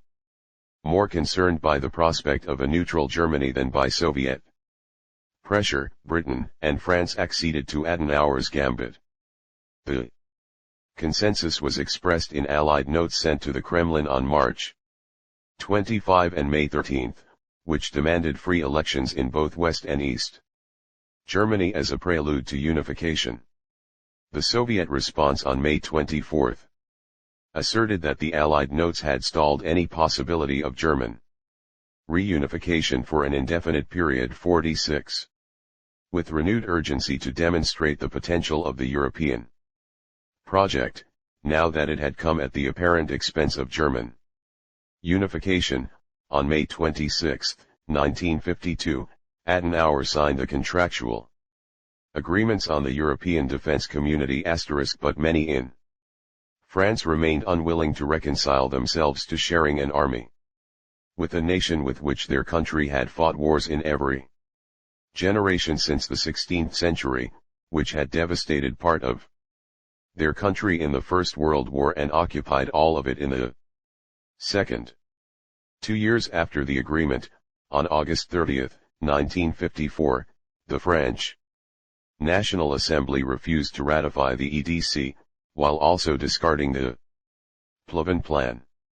Calling this a black day for Europe. 47. Adenauer expressed his concerns to the representatives of Luxembourg and Belgium. I am firmly convinced, 100% convinced, that the National Army to which French Prime Minister Pierre Mendès France is forcing us will be a great danger for Germany and Europe. When I am no longer on hand, I don't know what will become of Germany, unless we still manage to create Europe in time. 48. Because of these premonitions, Adenauer abandoned the EDC project and personally conducted secret negotiations with the Allies on the outlines of a German national army. American leadership proved pivotal. Elected president in November 1952, Eisenhower had decided that the unification of Europe and its joint defense, including the Federal Republic of Germany, was, in the words of one historian, a kind of skeleton key, unlocking the solution to a number of problems at once, and most important, providing a type of dual containment. The Soviet Union could be kept out, and Germany kept in Europe, with neither able to dominate the continent. 49. Together with British Foreign Secretary Eden, Eisenhower forged a modification of the EDC Treaty that allowed the development of a German army. Less than a decade after unconditional surrender, NATO would consist of federated national forces including those of Germany. A trip by Adenauer to Washington in 1953 marked a high point of these efforts. On April 8, he visited the tomb of the unknown soldier. The German flag, the black, red, and gold tricolor of the Federal Republic, not the black, sword-bearing eagle of Prussia or the swastika of the Thousand-Year Reich, was raised above Arlington National Cemetery. As the Chancellor strode toward the tomb, a 21-gun salute sounded in a scene with which Adenauer would end the 1945-53 volume of his memoirs. An American band played the German national anthem. I saw how tears were running down the face of one of my companions, and I, too, was deeply moved. It had been a long and hard road from the total Catastrophe of the year 1945 to this moment of the year 1953, when the German national anthem was heard in the National Cemetery of the United States. 50. Adenauer rebuilt the German armed forces throughout his remaining years in office without resurrecting Germany's historical intermittent militarism. By early 1964, the Bundeswehr had reached an overall strength of 415,000 officers and enlisted men. One historian describes it as the tip of the spear of the NATO alliance and linchpin of the defense of Western Europe against a conventional Soviet attack. 51. More than this, the army was the backstop of the FRG's re-entry into international diplomacy, a tangible sign that the new Germany was both trusted by the Atlantic Alliance and a responsible contributor to the common defense. Adenauer would draw on the political capital accumulated during the formation of NATO to achieve his underlying quest to bring the occupation of Germany to an end, to attain full membership in NATO, and proceed with the dismantling of the occupation statute. Adenauer agreed in 1954 to postpone the resolution of the Saar territory, which Paris sought to maintain as a neutral protectorate under French occupation, until 1957. It took complicated parliamentary maneuvers to induce the Bundestag to ratify both treaties in February 1955-52.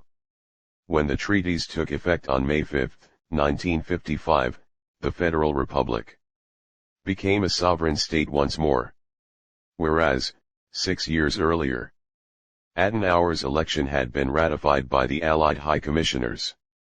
Now they accepted their own dissolution. Adenauer stood on the steps of his office complex, the Palais Schaumburg, as the German flag was raised over government buildings throughout Bonn. Adenauer's first great task, ensuring the peaceful, swift, and amicable end of the occupation statute, had been accomplished. 53. 2 days later, to symbolize his country's commitment to full partnership in Europe and the Atlantic Alliance, Adenauer led a delegation to Paris, where Germany assumed equal status within NATO. In 6 fateful years, Adenauer had brought his country from post-war partition, restrictions under the occupation statute and reparations to participation in the European community and full membership in NATO.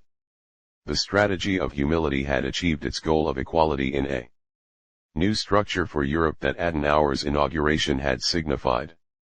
The inextricable past, reparations to the Jewish people. The ethical basis for foreign policy on which Adenauer had relied in Germany's dealings with the Western Allies was especially complex in relation to the Jewish people. Nazi crimes against Jews had been uniquely sweeping, savage and single-minded.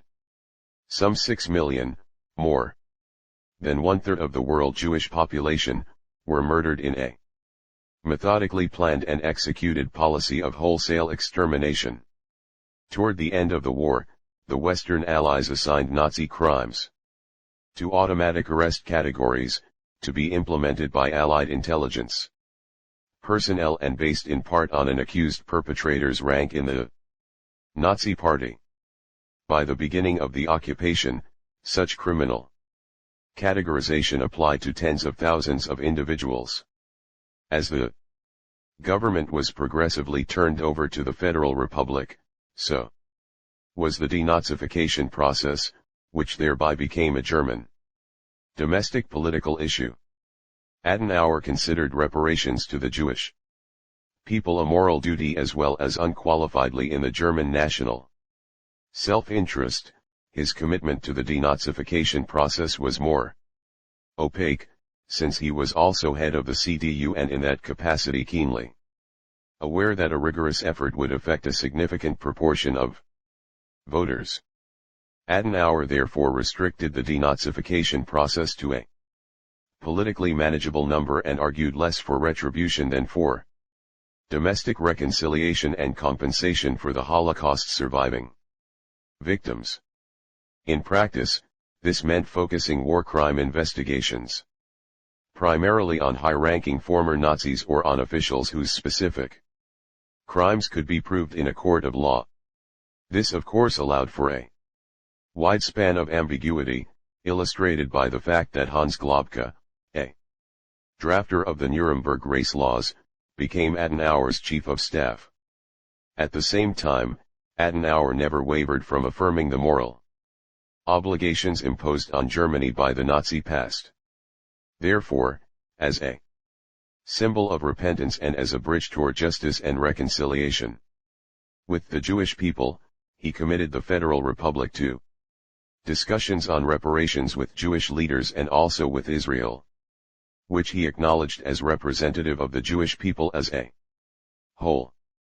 In March 1951, the Israeli government sent a request to the four occupying powers and the two German governments for reparations to survivors and heirs in the amount of $1.5 billion. Neither the Soviet Union nor the German Democratic Republic ever replied directly. Adenauer replied, however, on behalf of the Federal Republic. Addressing the Bundestag on September 27, 1951. In the name of the German people, unspeakable crimes were committed, which require moral and material reparation. Wiedergutmachung. These crimes concern damage to individuals as well as to Jewish property whose owners are no longer alive. The first steps have been taken on this level. A great deal remains to be done. The government of the Federal Republic will support the rapid conclusion of a law regarding restitution and its just implementation. A portion of identifiable Jewish property is to be returned. Further restitution will follow. 54. It was now Germany's duty, Adenauer continued, to resolve this issue so as to ease the way to an inner purification. 55. The reparations law passed the Bundestag on May 18, 1953. The 14 members of the Communist Party rejected it, appealing to German nationalism. The Social Democratic Party supported reparations unanimously. For the government, the outcome was more ambiguous. 106 members of parliament from the CDU-led coalition voted yes, 86. Primarily from the CDU's conservative Bavarian wing, abstained 56. Despite these parliamentary reservations, Adenauer had achieved his goal. The historian Jeffrey Herf has summarized the benefits reaching Israel from Germany. The West German deliveries to Israel of ships, machine tools, trains, autos, medical equipment, and more amounted to between 10 and 15% of annual Israeli imports. According to reports of the Federal Republic, restitution payments to individual survivors of Nazi political, racial, and religious persecution, most of whom were Jewish survivors, amounted to 40.4 billion German marks by 1971, 77 billion marks by 1986, about 96 billion marks by 1995, and would total about 124 billion marks in all 57. Nevertheless, Israel's citizens were deeply divided over the prospect of accepting blood money as some kind of expiation for genocidal slaughter. Debates in the Knesset, the Israeli parliament, were fiercely contested and accompanied by street demonstrations. Throughout, Adenauer maintained personal contact with Nahum Goldman, the founder of the World Jewish Congress. The Federal Republic would establish full diplomatic relations with Israel in 1965, 2 years after Adenauer's departure from office. The following year, Adenauer visited Israel, by then the home of some 150,000 survivors of the Holocaust, as a private citizen. When he arrived, he said, "This is one of the most solemn and beautiful moments of my life. Never did I think, when I became Chancellor, that I would one day be invited to visit Israel. 58. Despite this opening, the visit was the occasion for an eruption of tension, perhaps unsurprising, between the 90-year-old Adenauer and the Israeli Prime Minister, Levi Eshkol. We have not forgotten and we shall never forget, Eshkol said to Adenauer at a dinner he was giving in the German statesman's honor, the terrible Holocaust in which we lost 6 million of our people. German-Israeli relations cannot be normal relations. 59. He added that Germany's reparations to Israel were only symbolic and could not erase the tragedy which occurred. Ever composed, Adenauer replied, I know how difficult it is for the Jewish people to forget the past, but should you fail to recognize our goodwill, nothing good can come of it. 60. The most memorable images of Adenauer's time in Israel came from a, for all involved, wrenching visit to Yad Vashem, Israel's Holocaust Memorial and Museum, located on the western slope of Mount Herzl in Jerusalem. 61. Maintaining a dignified silence, Adenauer was led into the Remembrance Chamber, a cavernous, dimly lit hall with a roof resembling a tent canopy, where he was invited to kindle a flame and lay a wreath at a memorial to the unknown victims of the death camps. Unexpectedly presented with a badge bearing the Hebrew word for remember, he replied, even without this badge, I never could have forgotten. 62. Two crises, Suez and Berlin. For Adenauer, the end of the occupation and the introduction of Germany into the European and international order marked the culmination of a historic effort. But history does not grant respites. A year after the restoration of German sovereignty in 1955, the Middle East conflict challenged the premises underlying the NATO alliance. In late October 1956, Adenauer was shaken by the U.S. decision to sponsor a UN General Assembly resolution condemning the Franco-British military operation to reverse the Egyptian nationalization of the Suez Canal. Adenauer had assumed that the alliance by definition would protect the core interests of each member. Now the U.S. formal opposition to Britain and France at the UN separated America from its key allies while they were engaged in military action in what they conceived as their national interest might in some future circumstance. Others, and especially Germany, suffer a similar fate. Adenauer chose the occasion of a routine visit to Paris in November 1956 for a discussion of Euratom, the European Atomic Energy Community, to express this view, albeit in a very restricted group, including French Prime Minister Guy Mollet and Foreign Minister Christian Pineau. Adenauer's train arrived in Paris on November 6, one day after Premier Bulganin of the Soviet Union, chief patron of and arms supplier to the Nasser regime, had threatened missile attacks on Britain and France if they continued their military operations along the Suez Canal. The French government greeted Adenauer with unusual warmth. A company of the Guard Civil gave the salute. The two national anthems were played. 63. A member of Adenauer's entourage described the scene. The Chancellor took the salute like a statue, motionless. I was thinking of the scene at the National Cemetery in Arlington near Washington in 1953. Even the most hard-boiled must have been touched by the significance of the moment and its symbolism. In the most serious hour France had experienced since the end of the war, the two governments were standing shoulder to shoulder. 64. Adenauer learned of America's refusal to arrest a run on the pound sterling, a major blow to its British ally, during the Paris trip. He was dismayed but not to the point of questioning the significance of NATO. On the contrary, he thought it imperative for Europe to maintain its ties to America.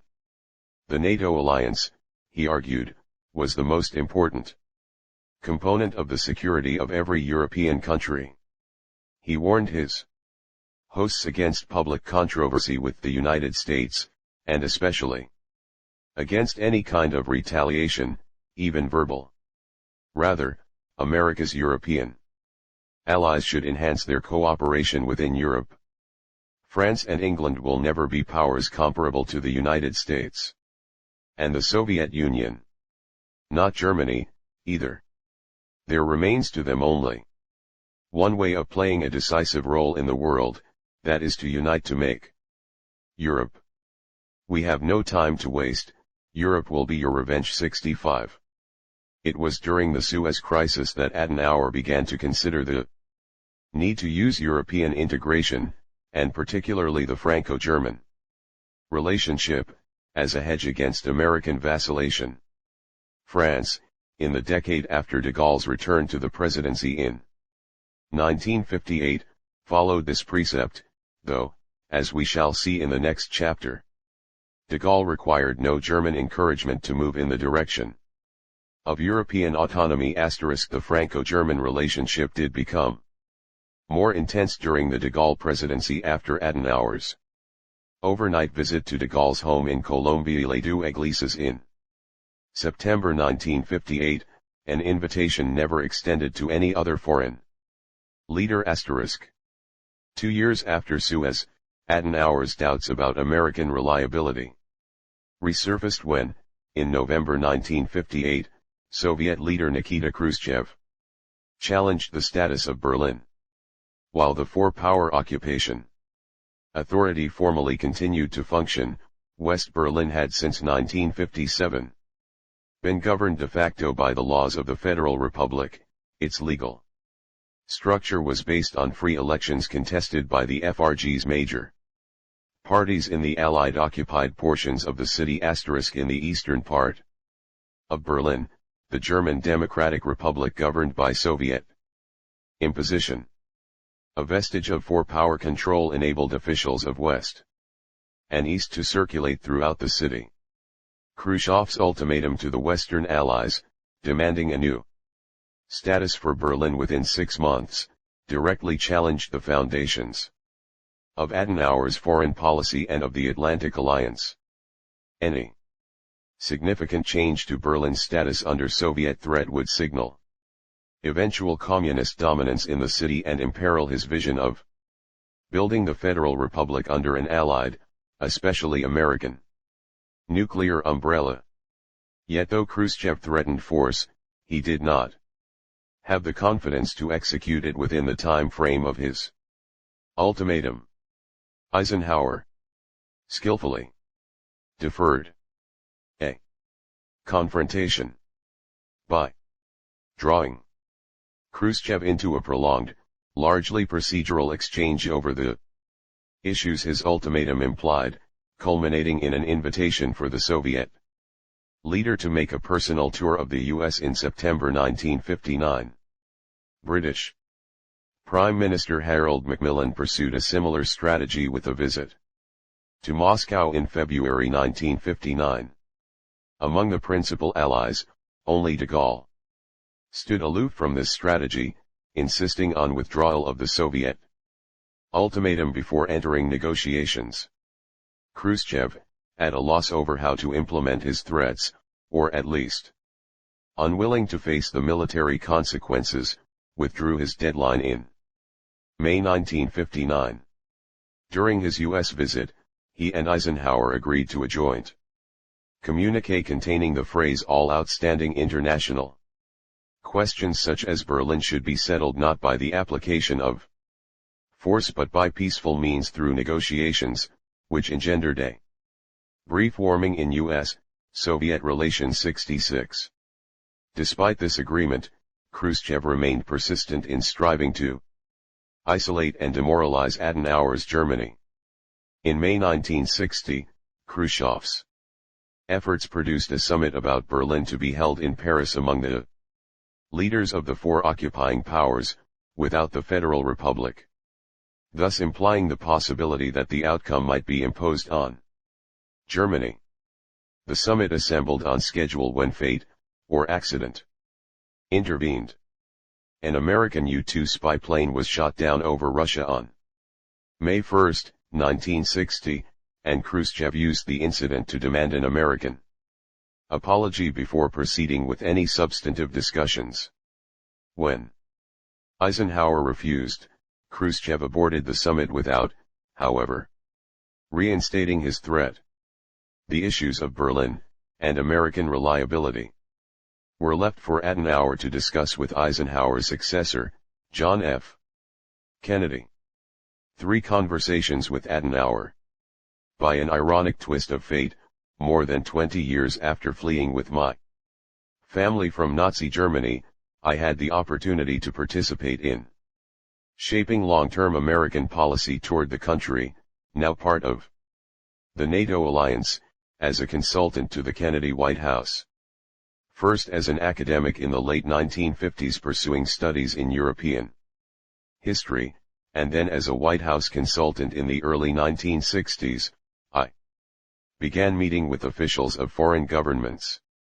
My admiration of Adenauer's leadership notwithstanding, I remained concerned during this period about the impact of Germany's turbulent political culture on the decisions imposed on it by the Cold War. As I wrote in a memo for President Kennedy in April 1961, a country which has lost 2 world wars, undergone 3 revolutions, committed the crimes of the Nazi era, and seen its material wealth wiped out twice in a generation, is bound to suffer from deep psychological scars. There is an atmosphere of hysteria, a tendency toward unbalanced actions. A German friend, a creative writer, said to me that Germany, alone of the major countries of Europe, suffered no visible psychic shock after the war. It sublimated its problems in the frenzied effort to rebuild economically. But it remains a candidate for a nervous breakdown. 67. This passage captures the unstable atmosphere in which Adenauer was acting and the psychological challenges to his policies. I met Adenauer the first time in 1957 during an academic trip to Germany and would continue our meetings until his death a decade later.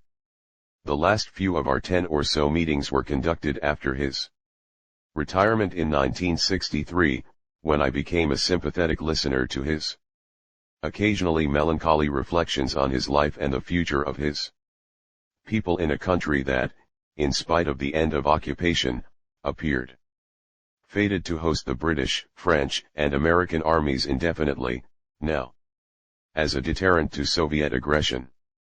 The Chancellor's office was located in the Palais Schaumburg, once the residence of a 19th-century Rhenish aristocrat.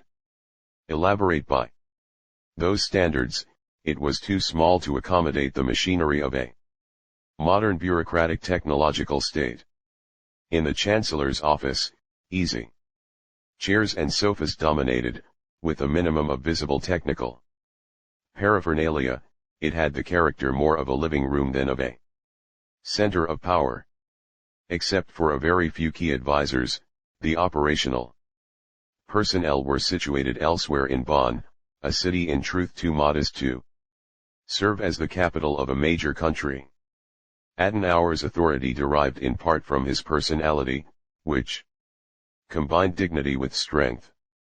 His face, left partly rigid by injuries sustained in an automobile accident during his early 40s, and his demeanor, simultaneously courtly and aloof, conveyed an unmistakable message. One was entering a world guided by principle and immune to slogans or pressure. He spoke calmly, only occasionally using his hands for emphasis. Always well prepared on contemporary issues, he never discussed his personal life in my presence. Nor did he inquire into my own, though, given the perennial effectiveness of the German bureaucracy, surely he knew my family history and understood the paths onto which fate had placed each of us. Adenauer had a sharp eye for character, and his observations were occasionally phrased sardonically. In a discussion on the qualities of strong leadership, he cautioned me never to confuse energy with strength. On another occasion, he was ushering me into his office just as another visitor, who had recently won media attention by attacking him, was leaving. My surprise must have been evident at the cordial manner of their parting. Adenauer began the conversation with, "My dear Mr. Professor, in politics it is important to retaliate in cold blood." October 1957. The first conversation opened with the West's relations with the Soviet Union. Adenauer insisted that the conflict was both fundamental and permanent and warned of concessions to the Soviets or the East Germans. Berlin's currently divided status, while difficult, was tenable. He said, adding that any Soviet-backed proposal to modify or improve it was designed to weaken Western unity and Berlin's autonomy, just as Stalin's crafty unification offer of 5 years earlier had been. Nor was the Soviet Union the only threat facing the world order as Adenauer saw it. Was I aware, Adenauer asked, that in the judgment of serious observers a split between China and Russia was imminent? In the face of such evolving challenges, he continued, the West should take special care not to weaken itself by inter-allied disputes. Since an overt Sino-Soviet split was not a widespread expectation at that time, I refrained from commenting. Adenauer chose to treat silence as agreement. In his introductory conversation with President Kennedy in 1961, he would repeat his cautionary message, adding, "And Professor Kissinger agrees with me." 68. The overriding purpose of Adenauer's first conversation with me was to explore the reliability of the American nuclear guarantee. Nuclear weapons at that time were little more than a decade old, and no comparable experience in history could serve as a precedent for one country risking its devastation on behalf of another. In the early phase of the alliance, NATO, by its own admission, did not have sufficient forces for a conventional defense. Therefore, the central question became, would the United States assume the nuclear risks? When I argued that, in the emerging world order, America would make no distinction between Allied interests and its own, Adenauer pointed out courteously yet firmly that during the Suez Crisis only a year earlier, America had failed to treat the interests of even its major allies, Britain and France, in that spirit. Once broached, Adenauer's concern over U.S. reliability on the nuclear issue grew ever more explicit, leading him to devise ingenious hypothetical scenarios that might test American presidential determination. Could, for instance, a U.S. leader run the risks of nuclear devastation in the last months of his presidency? Or in the 3-month interval between election and inauguration? Or after a hydrogen bomb had exploded over a major American city? At this stage of the U.S.-Germany relationship, Adenauer's questions, however blunt, were designed primarily to evoke reassurance. I repeated the standard American answer of an unqualified reiteration of the U.S. commitment. But Adenauer's concern about nuclear strategy escalated in scope and intensity in all our later conversations. May 1961, flexible response. My next conversation with Adenauer occurred on May 18, 1961, in an altered political framework. John F. Kennedy, the new American president, was a leader for whom Adenauer's previous experience had not prepared him. Eloquent, youthful, and dynamic, with distinguished service in the Pacific during the Second World War, Kennedy represented a generational break with his predecessors, all of whom had been born before the First World War. Imbued with the confidence of the greatest generation, Kennedy set about to channel that generation's energy and faith in the country into a design for achieving America's global goals. Although he had spent time in Europe during his father's service as ambassador to Britain, 1937-40, and had toured Germany on several occasions as a student and as a senator, Kennedy was just beginning to grapple with how to reassure a defeated Germany, engaged simultaneously in the reconstruction of Europe and the defense of its political structure from Soviet threats. Kennedy was obliged to make policy in the face of a growing stockpile of Soviet nuclear weapons. The Soviets had tested a nuclear weapon for the first time in 1949. By Eisenhower's inauguration in 1953, they had built some 200 nuclear weapons. When Kennedy became president in 1961, they possessed about 1,500 warheads and were beginning to develop intercontinental delivery systems, thereby creating premature concerns about a so-called missile gap. The apprehensions would turn out to be exaggerated because, in the early 1960s, the United States was still in a position to prevail with a preemptive first strike. Adenauer, for his part, continued to regard the Atlantic Alliance as the key to Germany's strategic and political future. But the alliance was having internal disputes on both overall political goals and a common military strategy. As Adenauer had expressed to me in our previous conversation, the disagreements over nuclear strategy were about whether the alliance would always be able to depend on an almost reflexive American self-identification with alliance objectives when allies were threatened with aggression. Kennedy and his advisers, most notably Defense Secretary Robert McNamara, sought to mitigate the impact of such a conundrum with a doctrine of flexible response, by which they envisioned creating various thresholds in combat to enable adversaries to consider responses other than massive retaliation. But the weapons were so colossally destructive that the technical design of these hypothetical scenarios proved more persuasive than the diplomacy put forward on their behalf.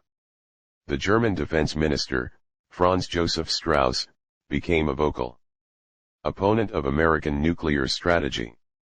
A quintessential Bavarian, voluble and passionate, with a girth testifying to his enjoyment of his region's libations, Strauss raised the applicability of flexible response to a Berlin crisis in a conversation with me on May 11, during this same visit to Bonn. 69. How much territory would be lost, he asked, before the threshold response was reached?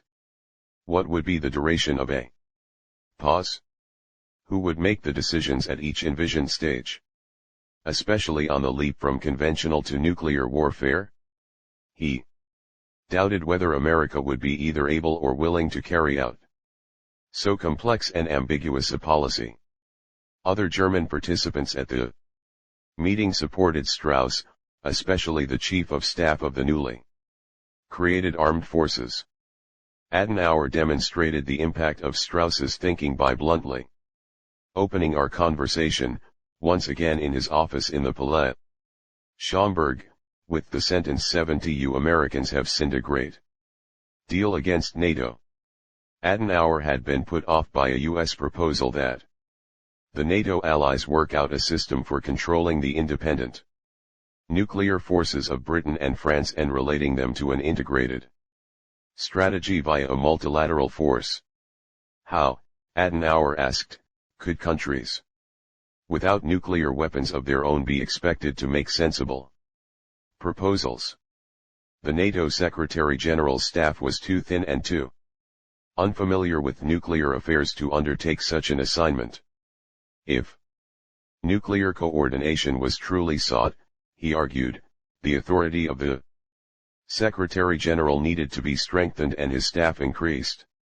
The White House proposal to which Adenauer was referring had been drafted with the expectation that he and his entourage would conclude, from their unfamiliarity with nuclear strategy, that responsibility for it should remain with America. But Adenauer had drawn the unexpected conclusion that Europe's capability for autonomous nuclear forces should be enhanced. This is why Adenauer next turned to the subject of de Gaulle. De Gaulle had warned him that America, despite its promises, had abandoned France at the United Nations over Algeria, just as it had previously done in 1956 over Suez. According to Adenauer, de Gaulle had argued that the diplomacy conducted by the Allies with respect to Berlin had lacked decisiveness and direction. Instead of temporizing, America should boldly take the lead and flatly reject Soviet demands. De Gaulle had briefed him on a conversation between Eisenhower and Khrushchev which, as Adenauer interpreted it, might tempt the Soviets to keep pressing forward, especially given the soft posture of British Prime Minister Macmillan. Firmness was all the more necessary because Adenauer was also convinced that the Soviets would never risk self-destruction over Berlin. I answered by recapitulating what I had said in our first conversation, that, from what I knew about American thinking, the freedom of Berlin and of Europe as a whole was regarded as inseparable from our own. That led Adenauer to the subject of France's independent nuclear force. Did it strengthen the alliance? Was it necessary? I expressed my skepticism that the Kremlin would interpret a distinct French nuclear force as a substitute for the American nuclear commitment. At this, Adenauer called for Foreign Minister Heinrich von Brentano to join us and asked me to repeat my observations to him. How could a professional military man such as de Gaulle come to so unrealistic an ambition? Adenauer promised to explore this with him at their next meeting. The following month, Adenauer's concerns over the future of German-American relations were intensified when Khrushchev reaffirmed the Berlin ultimatum. In response, Kennedy mobilized National Guard units and appointed General Lucius Clay as personal representative with the rank of ambassador, in effect making him the key American official in Berlin. Khrushchev further escalated the crisis on August 13 by building a wall across the city, brutally dividing it. The four-power status of Berlin had been obliterated. Side by side with military readiness measures, the Kennedy administration elaborated a number of political proposals to put access to Berlin under the jurisdiction of an international authority in place of the four powers. It was to be composed of an equal number of NATO and Warsaw Pact commissioners, 8 for each, plus 3 from neutral European countries.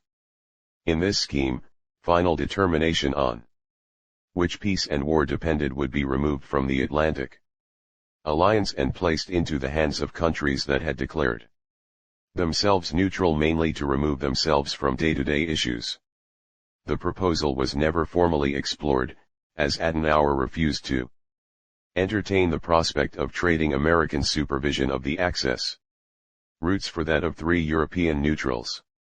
Another set of ideas for resolving the Berlin impasse involved ways for Germany to accept the Oder-Neisse line, which had reduced pre-war German territory by nearly a quarter at the end of the Second World War. Adenauer rejected this, too, though he would actually have been prepared to accept it under the appropriate framework, such as a settlement on German unification. In his judgment, altering access procedures to Berlin, which he believed were already functioning adequately, did not qualify for so large a concession. Above all, the constant quest for separate negotiating formulae isolated Germany. Adenauer's strategy relied on the containment policy devised by George Kennan and implemented by U.S. Secretaries of State Dean Acheson and John Foster Dulles. It assumed that the Soviet bloc would eventually weaken if confined to its own resources and obliged to confront its internal dilemmas. That, in Adenauer's view, would be the moment to negotiate unification. February 1962, Kennedy and Adenauer. There was a melancholy element in the encounters between Kennedy and Adenauer. Both pursued important goals, but their policies derived from opposite starting points and were sought by different methods. Endurance by Adenauer, diplomatic flexibility by Kennedy. Adenauer had assumed office at the nadir of German history, America, when Kennedy became president, was at the acme of its power and self-confidence. Adenauer saw his task as rebuilding democratic values on the basis of Christian morality amid the chaos of unconditional surrender. Kennedy's sweeping purposes reflected unchallenged belief in America's providential mission based on its historic democratic values and dominant power. For Adenauer, the reconstruction of Europe involved a reaffirmation of traditional values and verities. For Kennedy, it was the affirmation of faith in scientific, political, and moral progress in the modern world. For Adenauer to succeed, it was necessary to stabilize the soul of Germany, for an American president, and especially for Kennedy, the goal was to mobilize an existing idealism. What started as a historic partnership gradually became strained in execution as American idealism overestimated the diplomatic flexibility available to Germany. On the way to constructing an Atlantic community, American and German objectives had run parallel. The structures formed during the period of creativity in the late 1940s and early 1950s were based on a substantially common vision in the political field and a de facto American monopoly in the nuclear arena. But once the journey was completed, and especially under the pressures of Khrushchev's repeated Berlin ultimatums, history demanded its due. National interests and even national styles, reflecting centuries of different internal evolution, reasserted themselves. As a result, by 1962, Washington was receiving reports that Adenauer was challenging the credibility of American nuclear commitments and the policy on Berlin.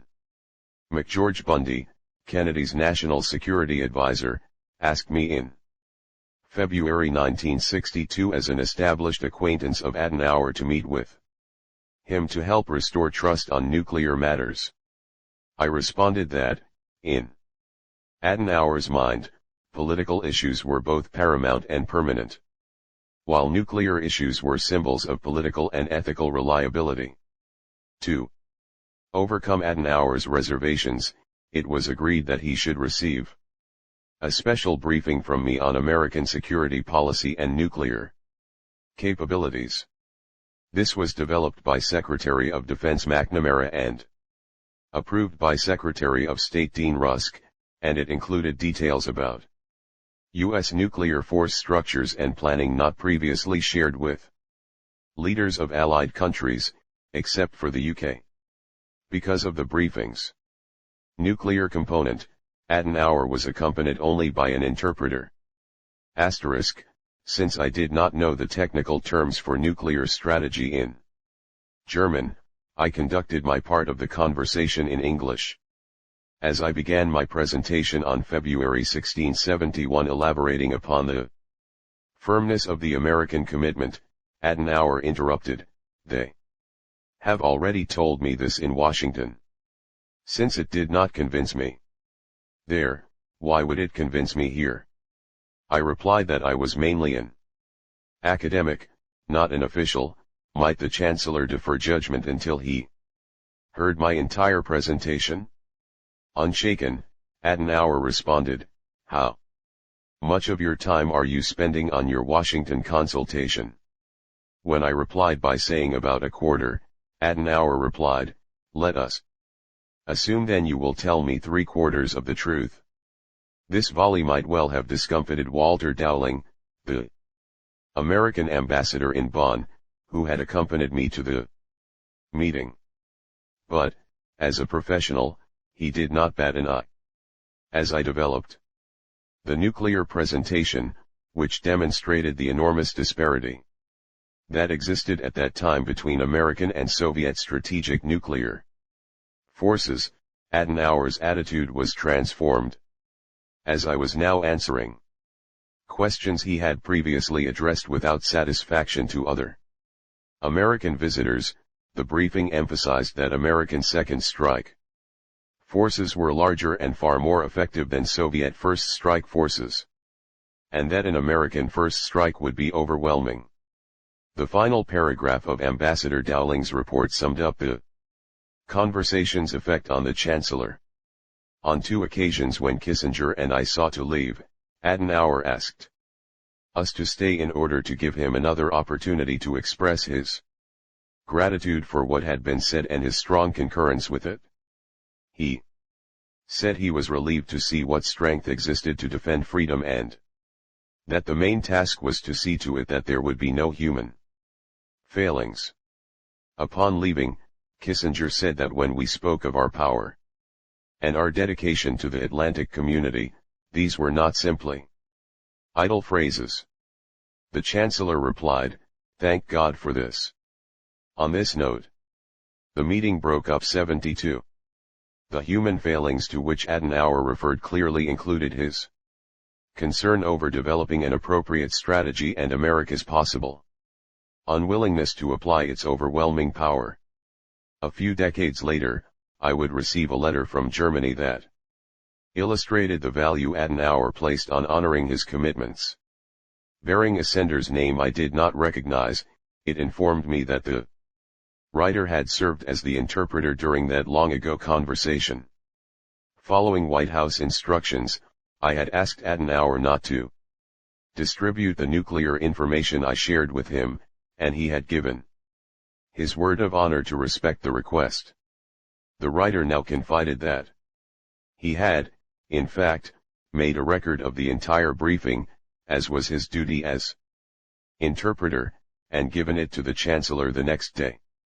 Adenauer, however, had directed him to destroy the nuclear portion since he could not guarantee that his promise to me would continue to be kept once he left office. History had thrown Adenauer and Kennedy into a kind of mutual dependence, but it could not make up for the generational gap and the resulting differences. Kennedy saw his objective as first reducing and then ultimately eliminating the possibility of nuclear war.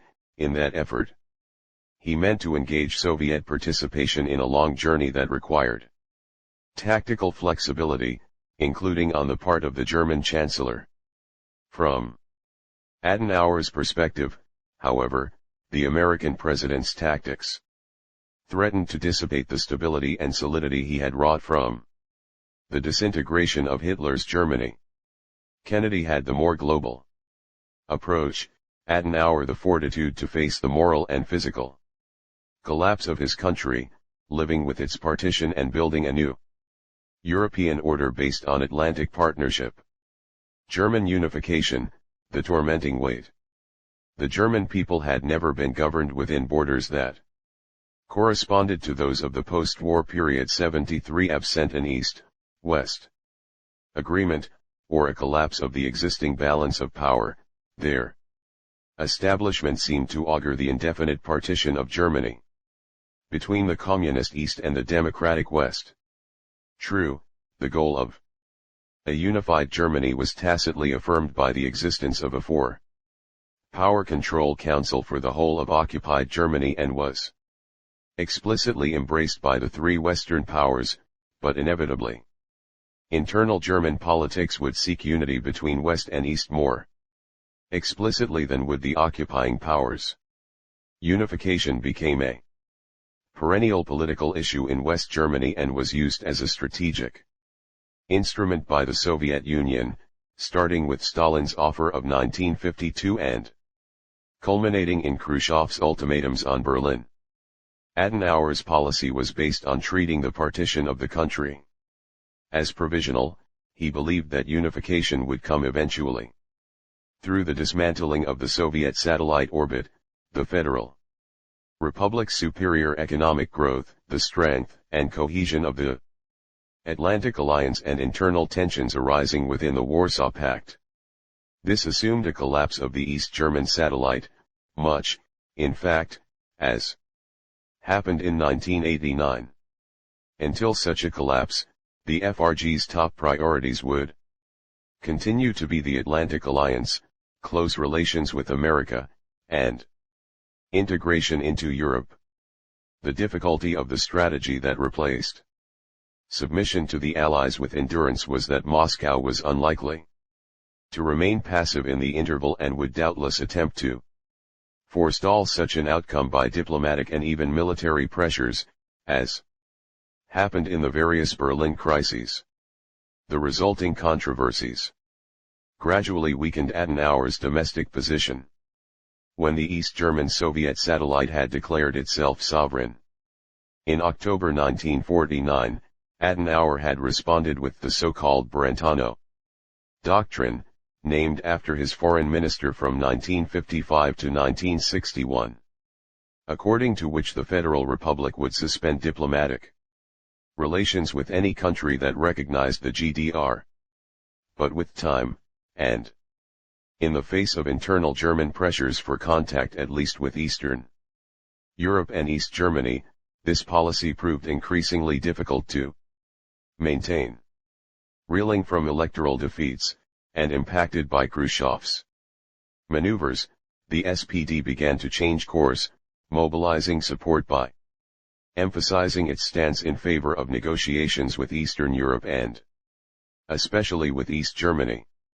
Herbert Wehner, its most forceful leader, though ineligible for the top post because of his wartime arrest and internment in Sweden as a Soviet agent, led an internal process that in 1959 culminated in the party's acceptance of German membership in NATO.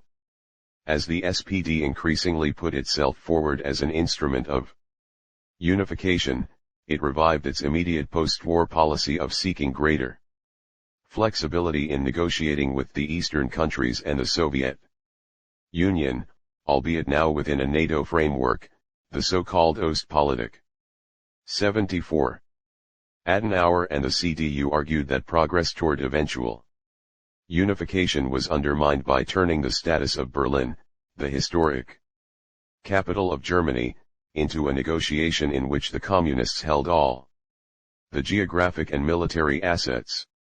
The affirmation of the final goal, in Adenauer's view, could paradoxically render the provisional partition bearable, in contrast to the early days of the Federal Republic, when Adenauer strove to set the issue aside. The debates between the CDU and the SPD began to overlap with divisions within the CDU over Adenauer's succession. A combination of his age, he was 86 by 1962, and disputes with the US over Soviet strategy gradually weakened his domestic position.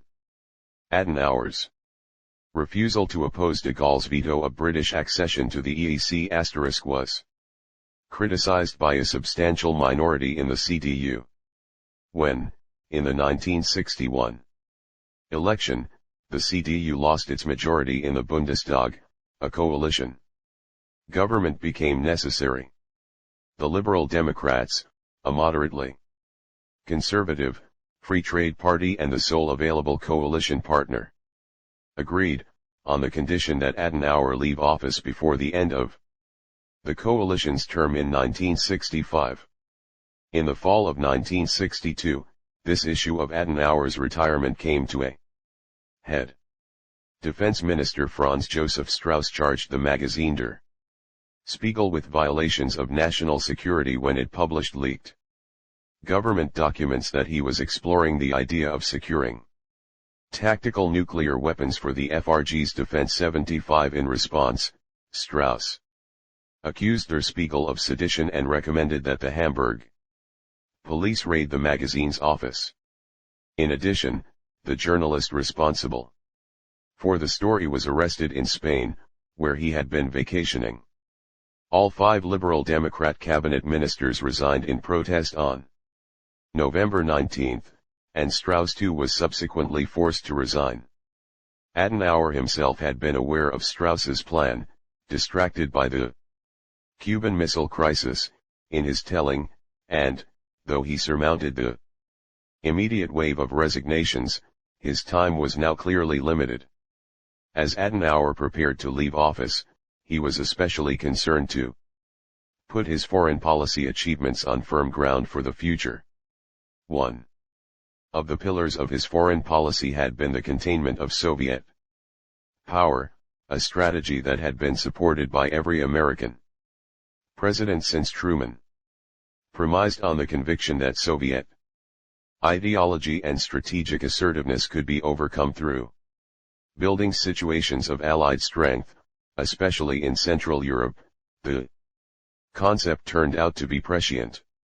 Containment's shortcoming, however, was that it included no prescription for the conveying of Western strength to the adversary, nor the diplomacy that would implement it, unless there was a direct attack or other pressures. As a result, in internal domestic politics, Adenauer's fortitude and endurance had to yield ground to Ostpolitik. The other main pillar was Adenauer's conviction that the future of Germany and of a united Europe depended on moral faith and commitment to democratic principles. He explained this in a 1956 speech about Europe's future. "The greatest thoughts spring from the heart" is a famous saying. And we, too, must let the great thought of a united Europe spring from our hearts, if it is to materialize. Not as though the unity of Europe were a matter of the emotions, of sentiment, but rather in the sense that a firm heart, dedicated to a great task, can give us the strength to carry out in the face of all difficulties what our reason has recognized as right. If we find this strength, then we shall do justice to all the necessities I have mentioned. We shall then complete the great work of unification which each of our nations needs, which Europe needs, and which the whole world needs. 76. During his period in office, Adenauer achieved his goal of implanting democracy in Germany and the shaping of a European structure within which Germany could be a major part. By a merging of Adenauer's strategy and Kennedy's tactics, the ultimate goal, German unification, was reached with the collapse of the Soviet Empire more than 2 decades after they had both left the stage. Final conversations. Adenauer resigned as Chancellor in April 1963 after 14 years of service. Dean Acheson once observed that many leaders after leaving office act as if they had concluded a great love affair. They find it difficult to separate themselves from the issues that had occupied their days. Reflections on alternative courses of action fill many of their hours and conversations. It was different with Adenauer, and especially so I thought during my last visit on January 24, 1967, 3 months before he passed away. Age had not enfeebled him. He was especially concerned about long-term trends of Germany rather than the issues of the moment. He raised a theme always present in his thinking but heretofore obscured from me: the evolution of what the Germans thought of themselves. The Germans were a deeply troubled and conflicted people, Adenauer said, not only because of their Nazi past but also, in a deeper sense, because of an absence of a sense of proportion or of historical continuity. The evolution of history would present the Germans with surprising developments to which they might react in an unanticipated manner. Maintaining the inner stability of Germany could turn into a perpetual problem. To my question as to whether the recently formed Grand Coalition between the 2 leading parties, the CDU and the SPD, had overcome the inherent absence of national consensus, Adenauer replied that both major parties were very weak. He wondered aloud, are any leaders still able to conduct a genuine long-range policy? Is true leadership still possible today? The SPD, he said, had only one strong leader, Herbert Wehner, who was ineligible for the chancellorship because of his communist past. Moreover, the SPD was divided between political tacticians on their right and a pacifist left wing. Over time, this could cause the party to edge toward the East German communists, the said, the East German Soviet satellite, or even the Soviet Union on a nationalist basis. As for the CDU, Adenauer's own party, its weakness resided in its opportunism. The then Chancellor, Kurt George Kiesinger, who in 1966 had replaced Adenauer's immediate successor, Ludwig Erhard, was an able orator but not so much strong as handsome and overly concerned with appearances. Still, he was better than Erhard, who in Adenauer's view had been too stupid for the office of Chancellor, his post-war economic wizardry notwithstanding. When I interjected that too non-political might be the more appropriate adjective, Adenauer replied, for a political leader, the adjective non-political is the definition of stupidity. Adenauer was emphatic about America's role in the Vietnam War. It was beyond him why the United States had extended itself so far from the arena of its main interests and why it now found it so difficult to extricate itself. In response to my comment that in defending our partners in Asia we were concerned about protecting our credibility as an ally in the main theater, he said that he wanted to think about this aspect. Could you come back tomorrow for my reaction? The next day, he seated us so that we were face to face and said in a solemn way, "Schau mir in die Augen, look me in the eyes. And then, returning to my assurances of the day before, he said, do you think that I still believe you will protect us unconditionally? Your actions over recent years here make it clear that, for your country, détente with the Soviet Union will also be a top priority in crisis situations. I do not believe that any American president will risk nuclear war on behalf of Berlin in every circumstance. But the alliance remains important. What is protecting us is that the Soviet leaders themselves cannot be sure of this element of doubt." Thus, in a poignant summary, Adenauer had returned to the subject of our first conversation of 10 years earlier, the inherent ambiguity of a nuclear threat. But he was also articulating another key principle he had come to in his years of service, the decisive importance of the Atlantic Alliance. What had started as a plea for reassurance in a crisis had turned into a long-term strategic perception. Adenauer reaffirmed, in his last words to me, his commitment to the Atlantic Partnership, even while expressing reservations about the complexity of implementing it.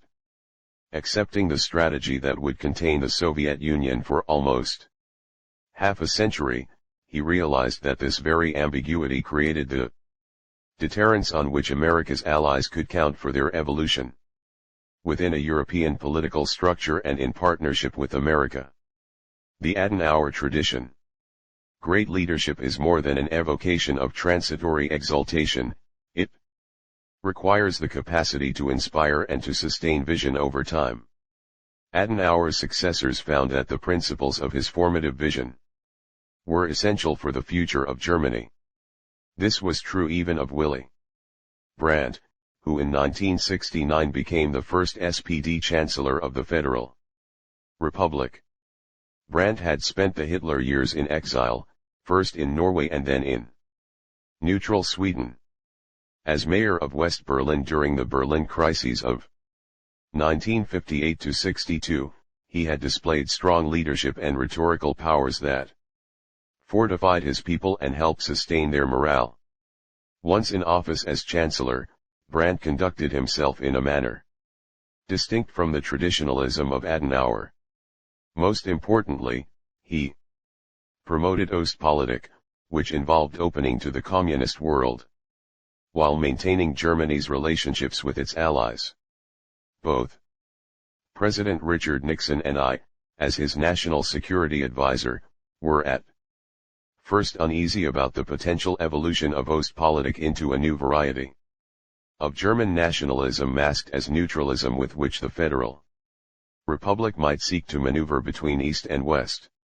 While some of Brandt's foreign policy moved away from that of Adenauer, he was committed enough to the Atlantic Alliance that he consulted closely with Washington in any negotiations with Moscow. In his first week in office, Brandt sent his friend and foreign policy advisor, Egon Bahr, to Washington. To our surprise, Bahr affirmed the Federal Republic's commitment to NATO and to continuing the Adenauer-era efforts to unify Europe. The new Chancellor, Bahr told us, would coordinate Ostpolitik with his allies and especially with the White House. In response, Nixon overcame our premonitions and acted on Bahr's assurances through a consultation process set up through my office. Brandt kept Bahr's word, developing an imaginative policy toward Eastern Europe, especially Poland. He opened negotiations with the Soviet Union on the overall relationship and also on guaranteed access to Berlin. These negotiations were completed in 1972 and facilitated by us through the policy of linkage * together with the Western Allies. Brandt concluded an agreement on access to Berlin, which continued without challenge until unification. At the same time as Brandt retained Adenauer's commitment to consultation within NATO, so did he develop Ostpolitik with neighboring peoples to the east.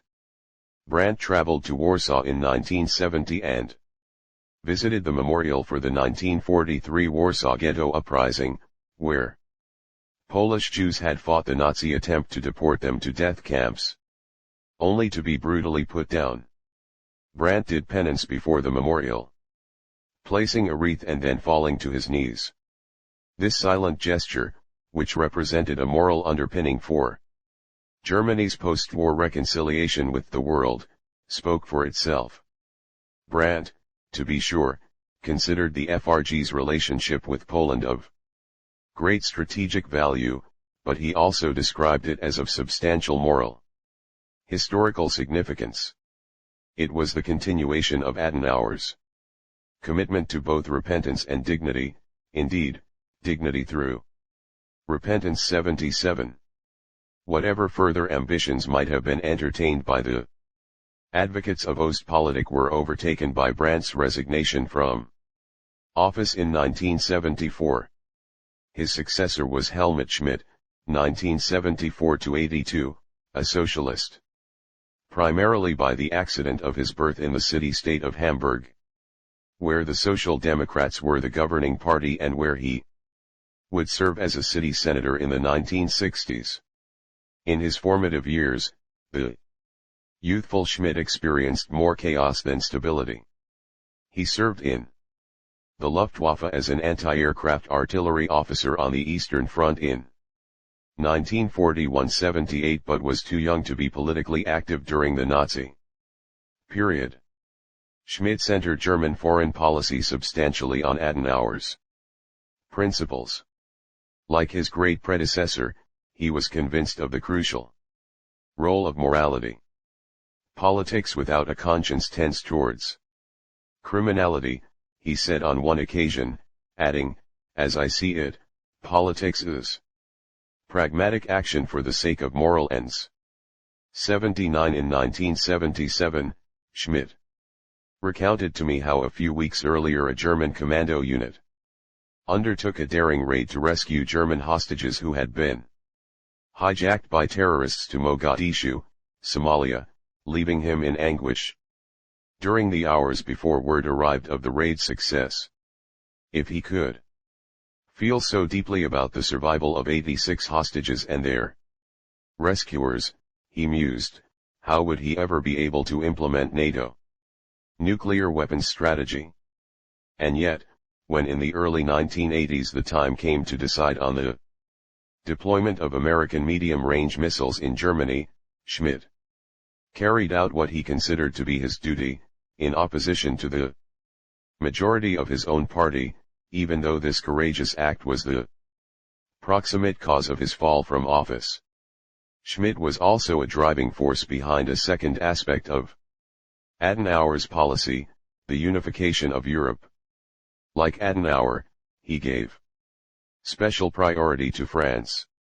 He and his French counterpart President Valéry Giscard d'Estaing renewed the Adenauer-de Gaulle cooperation, reinforced once again by personal friendship. The pair supplied the impetus behind the European Security Conference of 1975, which accelerated the process of delegitimizing the Soviet domination of Eastern Europe. They, with strong support from President Gerald Ford, advocated for meetings of democratic heads of government, then the G5, now the G7, to express a joint approach to World Order 80. The fulfillment of Adenauer's vision of a unified Germany within a unifying Europe came about during the chancellorship of Schmidt's successor, Helmut Kohl, when Soviet rule in Eastern Europe collapsed from its overexertions and internal contradictions. A thoughtful student of German history who spoke in the dialect of his Rhenish birthplace, Kohl was less intellectual than Schmidt and less philosophical than Adenauer. He governed through his mastery of the attitudes of his people. Like Adenauer, he was determined to avoid repeating Germany's vacillations among the various temptations presented by its central geographic location and the complexity of its history. Kohl resisted mass demonstrations, on a scale not previously seen in Germany, against the deployment of medium-range American missiles in Europe to counterbalance comparable Soviet deployment. His fortitude was rewarded by a U.S.-Soviet negotiation which, by 1988, led to the INF Arms Control Agreement requiring the mutual withdrawal of this class of nuclear weapons on both sides, the first, and so far sole, agreement designed to eliminate a category of nuclear weapons. The disintegration of the East German communist regime began as its population fled in increasing numbers to neighboring countries. In August 1989, the political balance shifted irretrievably when 9,000 East Germans who had fled to Hungary were permitted to leave that country for West Germany. By October, thousands of East Germans were sheltering in the West German embassy in Prague. The final disintegration of the East German satellite government was confirmed when it felt obliged to allow the refugees onto trains which, with the assistance of officials from the Federal Republic, traversed East German territory before reaching West German Refuge 81. The fall of the Berlin Wall in November 1989 made German reunification an immediate domestic issue again. Important elements in West Germany, including its president, the distinguished Richard von Weizsäcker, argued that the West should declare itself satisfied, at least initially, with the introduction of democratic elections in the former Soviet occupation zone. Kohl thought otherwise. In the Adenauer tradition, he argued that, if two separate German states should continue to exist, even if both were democratic, they would never be unified. Without developing the legitimacy for their separate existence, in effect, inviting a series of escalating crises. Kohl solved the problem in a decisive and courageous act of leadership. When the East German regime announced free elections, Kohl conducted himself as if the GDR no longer existed and simply scheduled campaign visits to East Germany as if the election were in West Germany. The East German counterpart of the CDU achieved an overwhelming electoral victory, opening the way to the formal unification of Germany, together with continued German membership in NATO, on October 3, 1990. Kohl still had to persuade France and Britain, both of which had understandable reservations stemming from 2 world wars. British Prime Minister Margaret Thatcher was especially reluctant. The process would not be completed until, in May 1990, the Soviets agreed to withdraw their troops from East Germany 82 and that a united Germany could remain in NATO. In this, Soviet domestic difficulties played a role. But it would not have occurred without the policies that Adenauer's successors and the Allies had followed in pursuit of his vision, described by him after unconditional surrender as a way to give his people and his divided country the courage to start again. An unforeseen consequence of the collapse of the Berlin Wall was that in December 1989 an obscure researcher in physics at the East German Humboldt University, a pastor's daughter who had never engaged in politics, decided to join a new party in East Germany called the Democratic Awakening. Angela Merkel was then 35 years of age and without any political experience whatsoever, but with a strong moral core. By late 1990, her party had merged with the CDU. In November 2005, she was elected Chancellor of Germany. She stayed in office for 16 years, steadying her country through manifold crises, raising its purposes in a world of high technology and emerging as one of the principal leaders in the post-Cold War international order, fulfilling Adenauer's dream of the future role of his country. She retired in December 2021, the only chancellor of the FRG to do so in the absence of a political crisis. In 2017, on the 50th anniversary of Adenauer's death, Angela Merkel paid tribute to his historic contribution. Today we honor a great statesman who, with foresight and skill, gave our country perspective and stability after the failure of the Weimar Republic and the horrors of National Socialism. We bow to Konrad Adenauer with great gratitude. We also take his merit as an obligation for our tasks in a confusing, difficult world.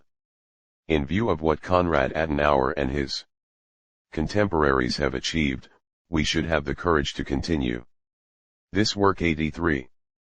For his part, Konrad Adenauer did not linger over posterity's judgment. When asked how he wanted to be remembered, he replied simply, "He has done his duty." 84.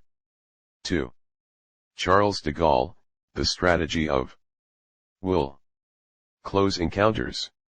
Within a month of his inauguration as president on January 20, 1969, Richard Nixon undertook what was described as a working visit to the capitals of Europe to emphasize the importance he attached to Atlantic relations.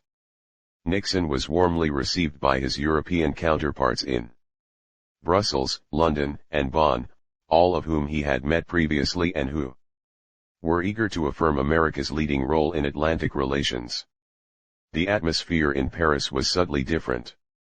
A half-dozen years earlier, not long after Nixon's defeat in the November 1962 California gubernatorial election, Charles de Gaulle had received him for lunch at the presidential residence, the Élysée Palace. The French president's praise for the foreign policy acumen Nixon had displayed while serving as Dwight Eisenhower's vice president, 1953-61, meant a great deal to the American, then at the low point of his political career. Now, de Gaulle personally welcomed Nixon and his entourage at the airport, having raised the occasion to the level of a state visit. This was the first time I encountered de Gaulle. He used the occasion for a succinct yet warm welcoming statement for Nixon, emphasizing France's distinct and historic identity. For 200 years, during which so much has happened, nothing could shake the feeling of friendship our country has for yours.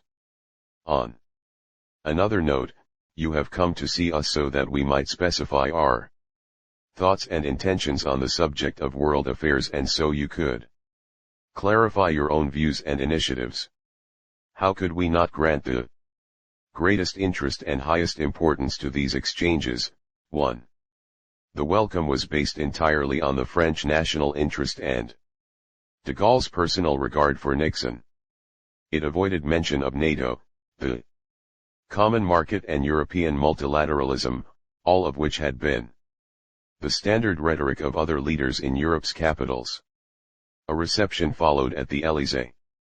In the course of it, a de Gaulle aide drew me away from the crowd and into the presence of the austere figure towering above the assemblage. De Gaulle did not radiate warmth and gave no indication of previous contact to or current welcome. His first words to me were a challenge: "Why don't you leave Vietnam?" An odd question, considering that he had preceded his own decision to leave Algeria only 7 years earlier with nearly 3 years of intensified military efforts. When I responded, because a sudden withdrawal would damage American international credibility, he replied with a curt "for example, where? Par exemple, OU. I fared no better with my next response: "For example, in the Middle East." This seemed to throw de Gaulle into a moment of reflection, which he broke with, "How very odd. Until this moment, I thought it was your enemies, that is, the Soviets, who had the credibility problem in the Middle East." The following day, de Gaulle arranged a substantive meeting with Nixon in the elegant Grand Trianon Chateau on the grounds of the Versailles Palace, called into being by Louis XIV. When the discussion turned to Europe, de Gaulle used the occasion to elaborate his welcoming statement for some 35 minutes in an exposition of extraordinary passion, elegance, and eloquence. Historically, he said, Europe had been the arena of diverse nationalities and convictions. There was no such thing as a political Europe. Each part of Europe had created its own identity, undergone its own suffering, developed its own authority and mission. The countries of Europe were in the process of recovering from the Second World War, and seeking to defend themselves on the basis of a strategy that defined their character. The situation since the war had produced necessities and dangers that required close cooperation among the states of Europe, and between Europe and the United States. France was prepared to cooperate in common tasks and would prove a loyal ally. It would not, however, give up its capacity to defend itself or surrender the determination of its future to multilateral institutions. These were principles in the name of which de Gaulle had contested the Atlantic policies of the prior 2 U.S. presidents, Lyndon B. Johnson and John F. Kennedy. Nixon, who admired de Gaulle and was not willing to engage in a comparable debate in the early days of his presidency, invited me to comment as a professor of history. Somewhat stunned by the unexpected request, I said, "That was a profound and moving presentation. But how does President de Gaulle propose to keep Germany from dominating the Europe he has described?" He was silent for a moment and then replied, "Par la guerre. By war." Another substantive conversation developed at the lunch shortly afterward. Acknowledging that he was aware of my scholarly efforts, de Gaulle asked about statesmanship in the second half of the 19th century, which figure had impressed me most. When I mentioned the German Chancellor Otto von Bismarck, 1871–90, he inquired into which of Bismarck's qualities I most admired. For his moderation, which unfortunately failed him in the settlement after the Franco-Prussian War of 1871, I said. De Gaulle ended the conversation by Evoking the aftermath of that settlement, it was better that way, for it gave us the opportunity to reconquer Alsace. Only 6 years earlier, de Gaulle had signed a treaty of friendship with Chancellor Konrad Adenauer of Germany, with whom he enjoyed warmer personal relations than with any other world leader. But, for de Gaulle, friendship did not do away with the lessons of history or the requirements of strategy. It is also quite possible that his combative remarks were designed to see how his interlocutor would react. 2 months after the meeting with Nixon, de Gaulle resigned. He was under no domestic or international pressure to do so. He chose the moment of his own final departure because of its suitability for a historic transition. Who, then, was this towering figure, so eloquent in his reflections on world order, so confident that he could casually invoke war with Germany over canapes, so assured of his legacy that he could resign when he judged the moment suitable? De Gaulle knew full well that he had sustained his legendary stature by cloaking himself in mystery. Who was the colossus behind the veil? The beginning of the journey. On March 21, 1940, in reaction to the defeat of French forces seeking to repel the German assault on Norway, Paul Reynaud was appointed to replace Édouard Daladier as Prime Minister. 5 years earlier, Reynaud had taken an interest in the views of then Lieutenant Colonel Charles de Gaulle, who would become an advisor to the senior politician. In mid-May 1940, the still little-known 49-year-old professional soldier would be promoted from colonel to acting brigadier general in recognition of his extraordinary leadership of an armored regiment in the struggle to turn back the German invasion of Belgium. 2 weeks later, Reynaud, acting simultaneously as Minister of Defense, selected de Gaulle as his Undersecretary of Defense. De Gaulle established his office in the Defense Ministry on June 5.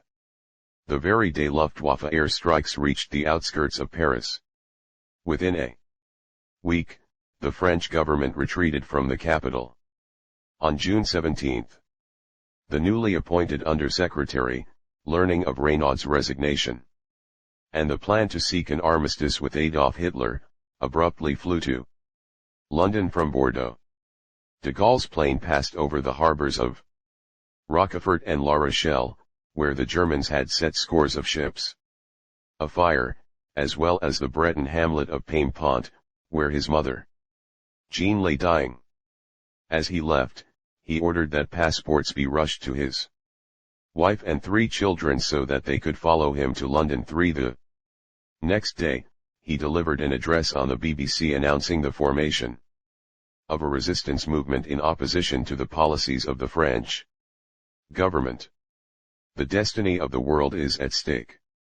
I, General de Gaulle, now in London, call on all French officers and men who are at present on British soil, or maybe in the future, with or without their arms, and I invite all engineers and skilled workmen from the armaments factories who are at present on British soil, or maybe in the future, to get in touch with me.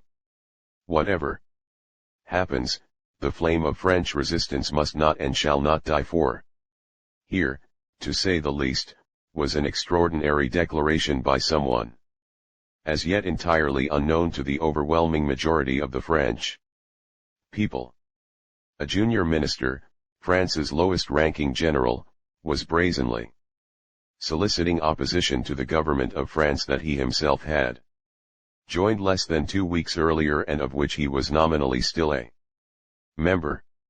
The broadcast's succinct phrases, unlike the elevated rhetoric customary in other historic statements such as the American Declaration of Independence, 1776, was exactly what it sounded like, an invitation to French nationals on British soil to revolt against their government, extended on behalf of an undefined enterprise. A few days before, the British government had been focused on dissuading France's leaders from entering into a separate peace with Hitler.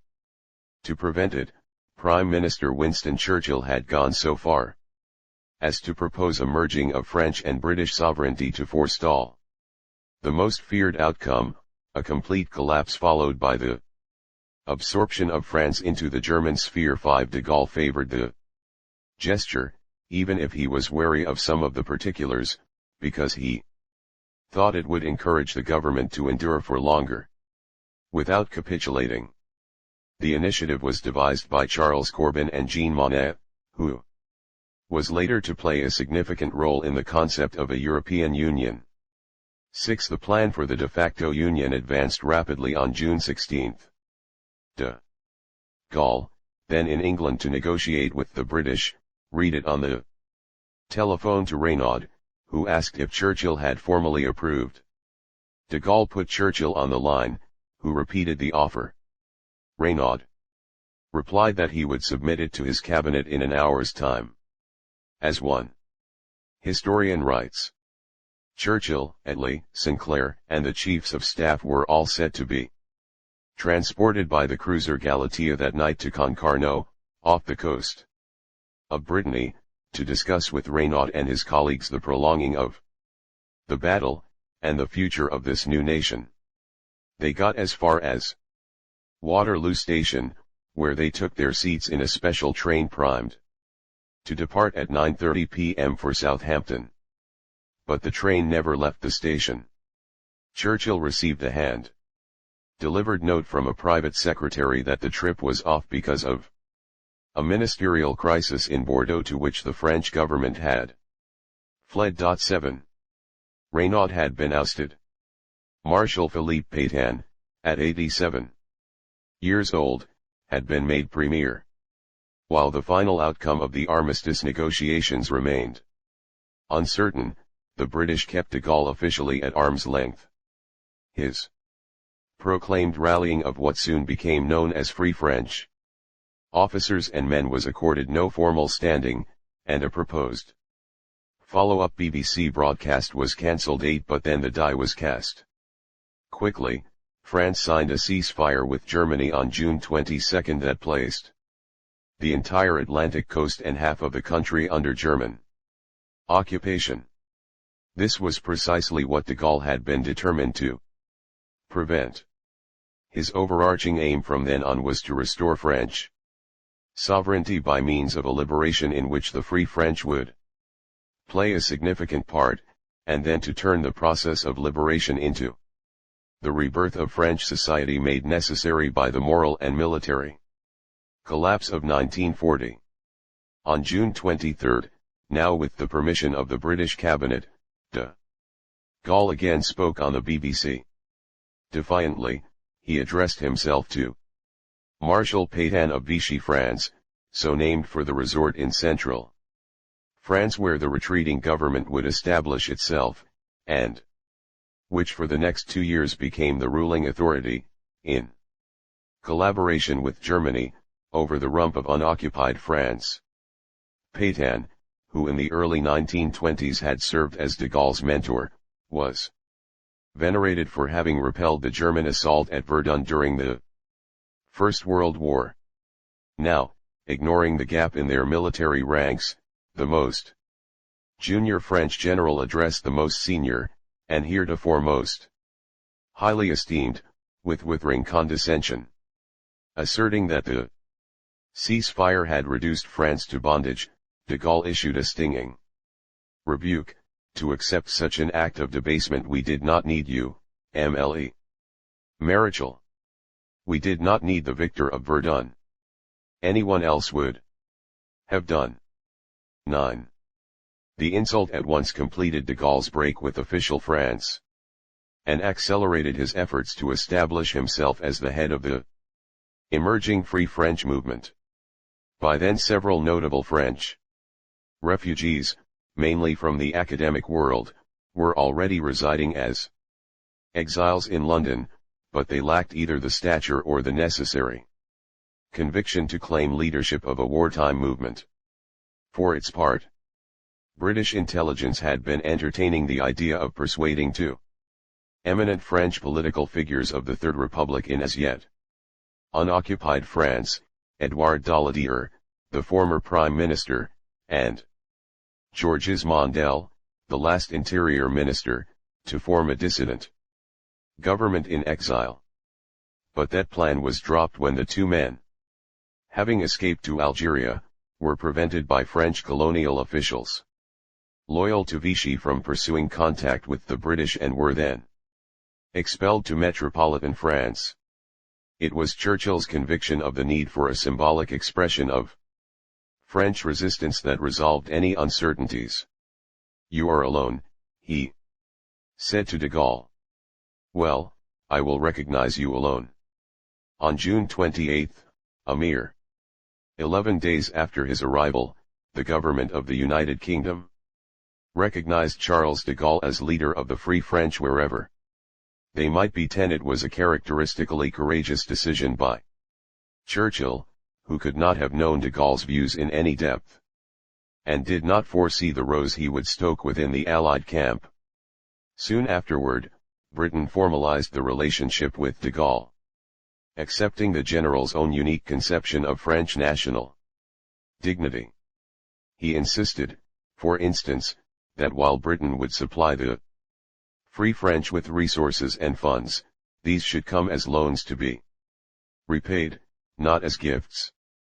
Again, although Free French forces, which did not yet exist in any formal sense, would be under overall British or Allied high command, they would operate as autonomous units under Free French officers. Such a charter represented a considerable achievement for a penniless brigadier exiled in a land whose language he did not know. 11. The sources and aims of de Gaulle's conduct. Before 1940, de Gaulle had been known as an outstanding soldier and progressive strategic analyst, but nothing suggested that one day he would emerge as a mythic leader. On August 15, 1914, he had been among the first French soldiers to be wounded in the First World War, when he took a bullet to the knee in the fierce fighting at Dinant, a Belgian town along the Meuse. After a brief convalescence, he returned to the front. In January 1915, he was awarded the Croix de Guerre in recognition of his leadership of daring reconnaissance missions in which he and his soldiers would crawl to the edge of no man's land to listen for conversations in the German trenches. On March 2, 1916, after sustaining a bayonet wound in the thigh, de Gaulle was taken prisoner. Despite 5 attempts to escape, he would remain imprisoned in Germany until the armistice of November 11, 1918. De Gaulle had learned German in school, and while in prison he consumed German newspapers with the appetite of an eager student and the curiosity of a journeyman military analyst. He wrote extensively about the German war effort, read novels, engaged in spirited discussions of military strategy with his fellow prisoners, and even delivered a series of lectures on civil, military relations throughout French history. Much as he pined to return to the front, internment was his graduate school. It was also a crucible of solitude. In his prison notebook, the 26-year-old de Gaulle wrote, "Dominating oneself ought to become a sort of habit, a moral reflex acquired by a constant gymnastic of the will, especially in the tiniest things, dress, conversation, the way one thinks." 12. A sensitive reader and author of poetry as a schoolboy, de Gaulle by early adulthood seemed to be withdrawing into the solitude that the 17th-century French playwright Pierre Corneille suggested was the price of statesmanship. To whom can I confide the secrets of my soul and the cares of my life? 13. The virtue of self-mastery sketched in his journal was to become a central feature of his character. Hereafter, stoicism would be his public face, tenderness reserved mainly for his family, especially his wife, Yvonne, and their disabled daughter, Anne. Upon his return to peacetime army service, de Gaulle recognized that the distinction he could no longer fulfill on the battlefield might be achieved by intellectual efforts. In 1924, he published The Enemy's House Divided, a penetrating analysis of the causes underlying the collapse of the German war effort in 1918. The book, based on his reading of German newspapers, brought de Gaulle to the attention of Marshal Pétain, who made de Gaulle an aide, a kind of research assistant for a book in progress, later abandoned, on the history of the French army. He showed his respect for the younger man's abilities by recommending him to deliver a series of lectures at the French War College, and by personally attending the first one. The capacity for gratitude not being among de Gaulle's most highly developed traits, neither Pétain's gesture nor the gap in rank between them prevented the younger man from confronting his mentor over what he considered inadequate credit for his literary contributions. As his relations with Pétain declined, he returned to command and to writing. In his most influential book, Toward a Professional Army 14, de Gaulle challenged the defensive policies of the French military, urging instead a strategic posture based on offensive armored warfare. At that time, France was constructing the presumably impregnable Maginot Line along its eastern frontier with Germany, which in 1940 would prove spectacularly useless against an armored German invasion via Belgium. His recommendations, ignored by the French army, would instead be adopted in Germany in the mid-1930s and vindicated by the German victory over France only a few years later. De Gaulle grasped early in the war that America would eventually be drawn in, thereby tipping the balance of forces against the Axis powers.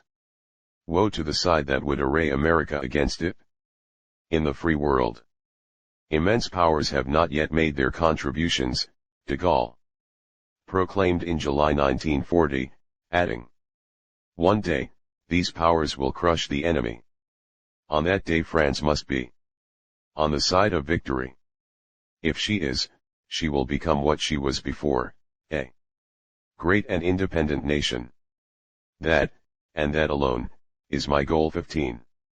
But, in a repeating pattern, de Gaulle was alone among his French military contemporaries in getting this analysis correct. Under normal circumstances, with his battlefield experience, promotion to brigadier general and intellectual brilliance, de Gaulle might have aspired to a top command in the army and, after another decade or so of service, perhaps to a position in the French cabinet. That he would, instead, emerge as the symbol of France itself was scarcely conceivable.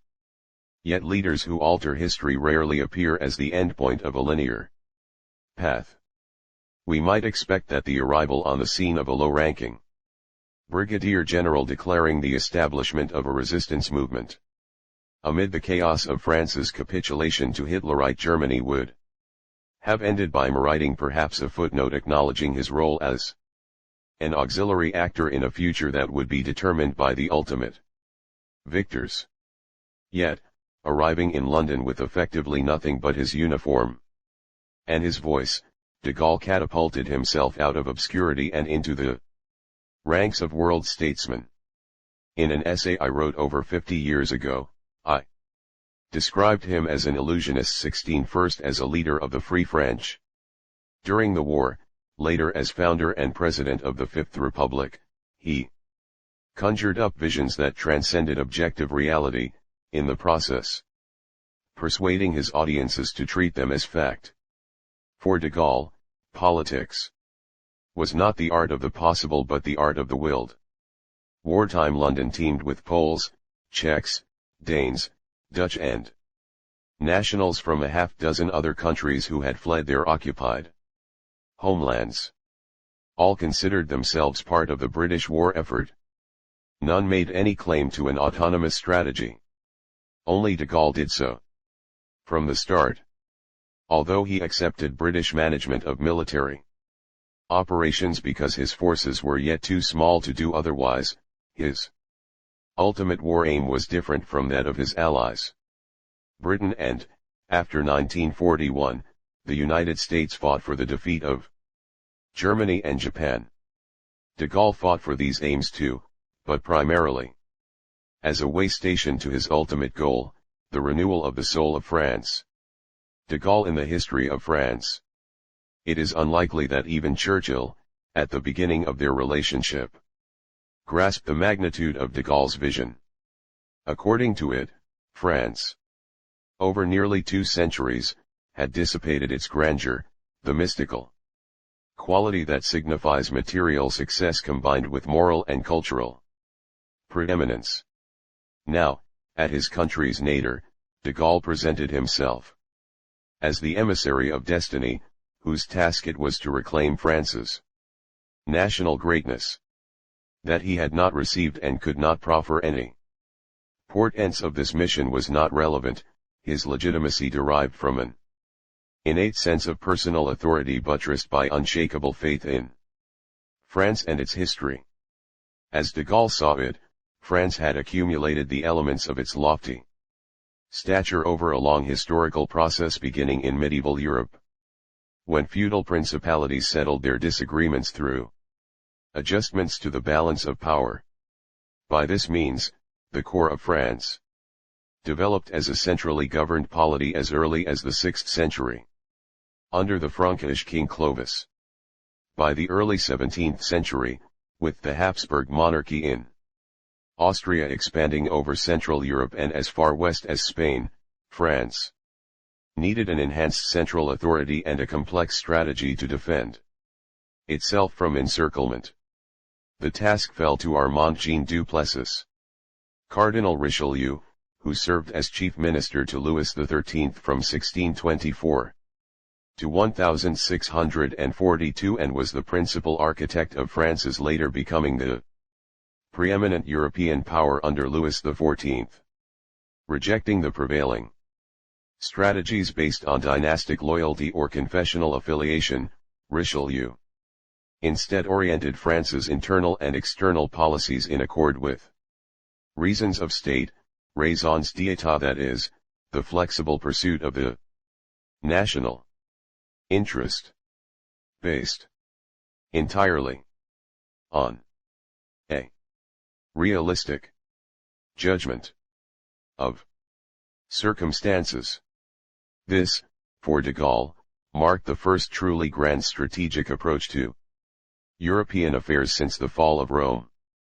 France would now seek to exploit the multiplicity of states in Central Europe by encouraging their rivalries and exploiting their divisions in a manner that would ensure its own status as always stronger than any possible combination of them.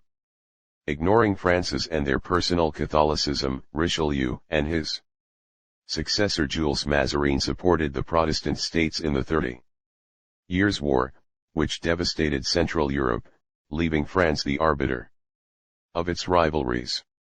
In this manner, France emerged as the most influential country of the continent, with Britain playing a balancing role against it.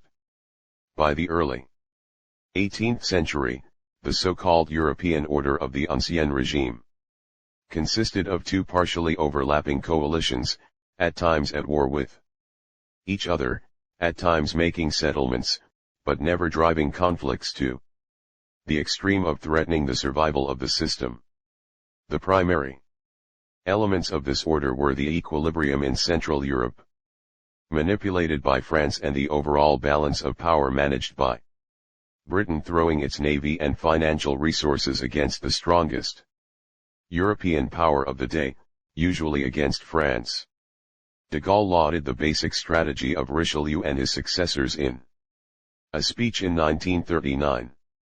France has always found natural allies when she wished it to fight against Charles V, then against the House of Austria, and finally against the growing Prussia, Richelieu, Mazarin, Louis XIV, and Louis XV used each of those allies in turn 17.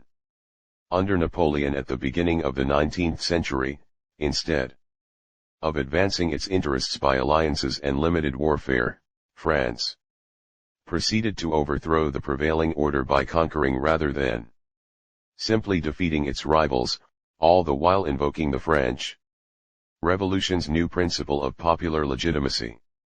But, in the end, even the might of Napoleon and his nation in arms was overcome by his fatal miscalculation, invading Russia. De Gaulle considered Napoleon once in a millennium genius but also blamed him for squandering French power and prestige. He left France smaller than he found her. 18 Napoleon's brilliance and his capacity for catastrophic errors of judgment, de Gaulle believed, could not easily be separated. France's sweeping Napoleonic victories laid the groundwork for its eventual disasters.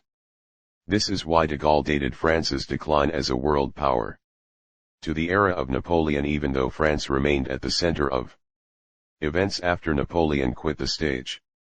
As rising powers such as Germany surpassed France in economic performance, France continued to demonstrate cultural eminence. In the 1820s, French scholars decoded hieroglyphics of the Rosetta Stone, unlocking ancient languages. In 1869, French engineers connected the Red Sea to the Mediterranean through the Suez Canal. In the last quarter of the 19th century, when Renoir, Rodin, Monet and Cézanne took the visual arts to sublime new heights, France was the artistic leader of Europe and still a significant economic and commercial power. As Baron Georges Haussmann drove great boulevards through its medieval past and imposed modernity, Paris was the heart of Western civilization, the capital of the 19th century. 19. Overseas, fielding armies equipped with the latest weapons, the French Third Republic established a vast colonial empire under the banner of the Mission Civilisatrice**. These imperial and cultural triumphs obscured the decay of France's inner strength. At the conclusion of the Napoleonic Wars in 1815, France counted 30 million inhabitants, outstripping any European state, except backward Russia. By the dawn of the 20th century, the figure had increased only to 38.9 million, while the United Kingdom's population grew from 16 million to 41.1 million, and Germany's from 21 million to 67 million, in industrial production. France by 1914 lagged behind the United States, Germany, Britain and Russia, especially in the key industries of coal and steel. 23. A renewed and now anxious quest for alliances followed to mitigate the growing imbalance with Germany. An alliance with Russia in 1894 and the 1904 Entente Cordiale with Britain were the most significant. With the major powers solidified into two alliance groups, diplomacy became rigid and allowed an otherwise unremarkable Balkan crisis between Serbia and Austria in the summer of 1914 to precipitate a world war, in which casualties for all participants were way out of proportion to historical experience. But they were greatest for France, which suffered 2 million dead, 4% of its population, and the devastation of its northern regions. 24 Russia, heretofore France's principal ally, was convulsed by revolution in 1917 and was then pushed hundreds of miles to the east by the various peace settlements. As a result of Austria's defeat, combined with Woodrow Wilson's doctrine of national self-determination and democratic ideology, a plethora of states weak in structure and inadequate in resources now faced Germany in Eastern and Central Europe. Any future resurgence of German military capacity would have to be defeated by a French offensive into the German Rhineland. Although victorious in 1918, France knew better than any of its allies how close to defeat it had come. And it had lost its psychological and political resilience. Drained of its youth, fearful of its defeated antagonist, feeling abandoned by its allies and assailed by premonitions of impotence, France experienced the 1920s and 1930s as an almost uninterrupted succession of frustrations. Nothing could have better expressed France's feeling of insecurity after 1918 than its decision to begin building the Maginot Line at a moment when its army was the largest in Europe and Germany's was limited by the peace treaty to 100,000 men. What made the decision all the more poignant was that the Treaty of Versailles had specifically prohibited Germany from stationing military forces in the Rhineland, the territory that had to be crossed before an attack on France could be launched.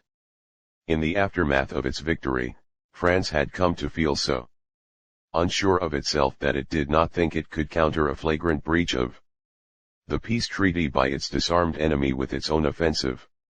As a lieutenant colonel in 1934, de Gaulle had subjected French military doctrine to a seminal critique in Toward a Professional Army. Mobility, he wrote, was the key to strategy, with air power and tanks as principal implementing forces 25, but the army in which he served had designed a strategy of static defense, which would prove disastrously inadequate. In a passage from that 1934 book, de Gaulle expressed his melancholy conclusion.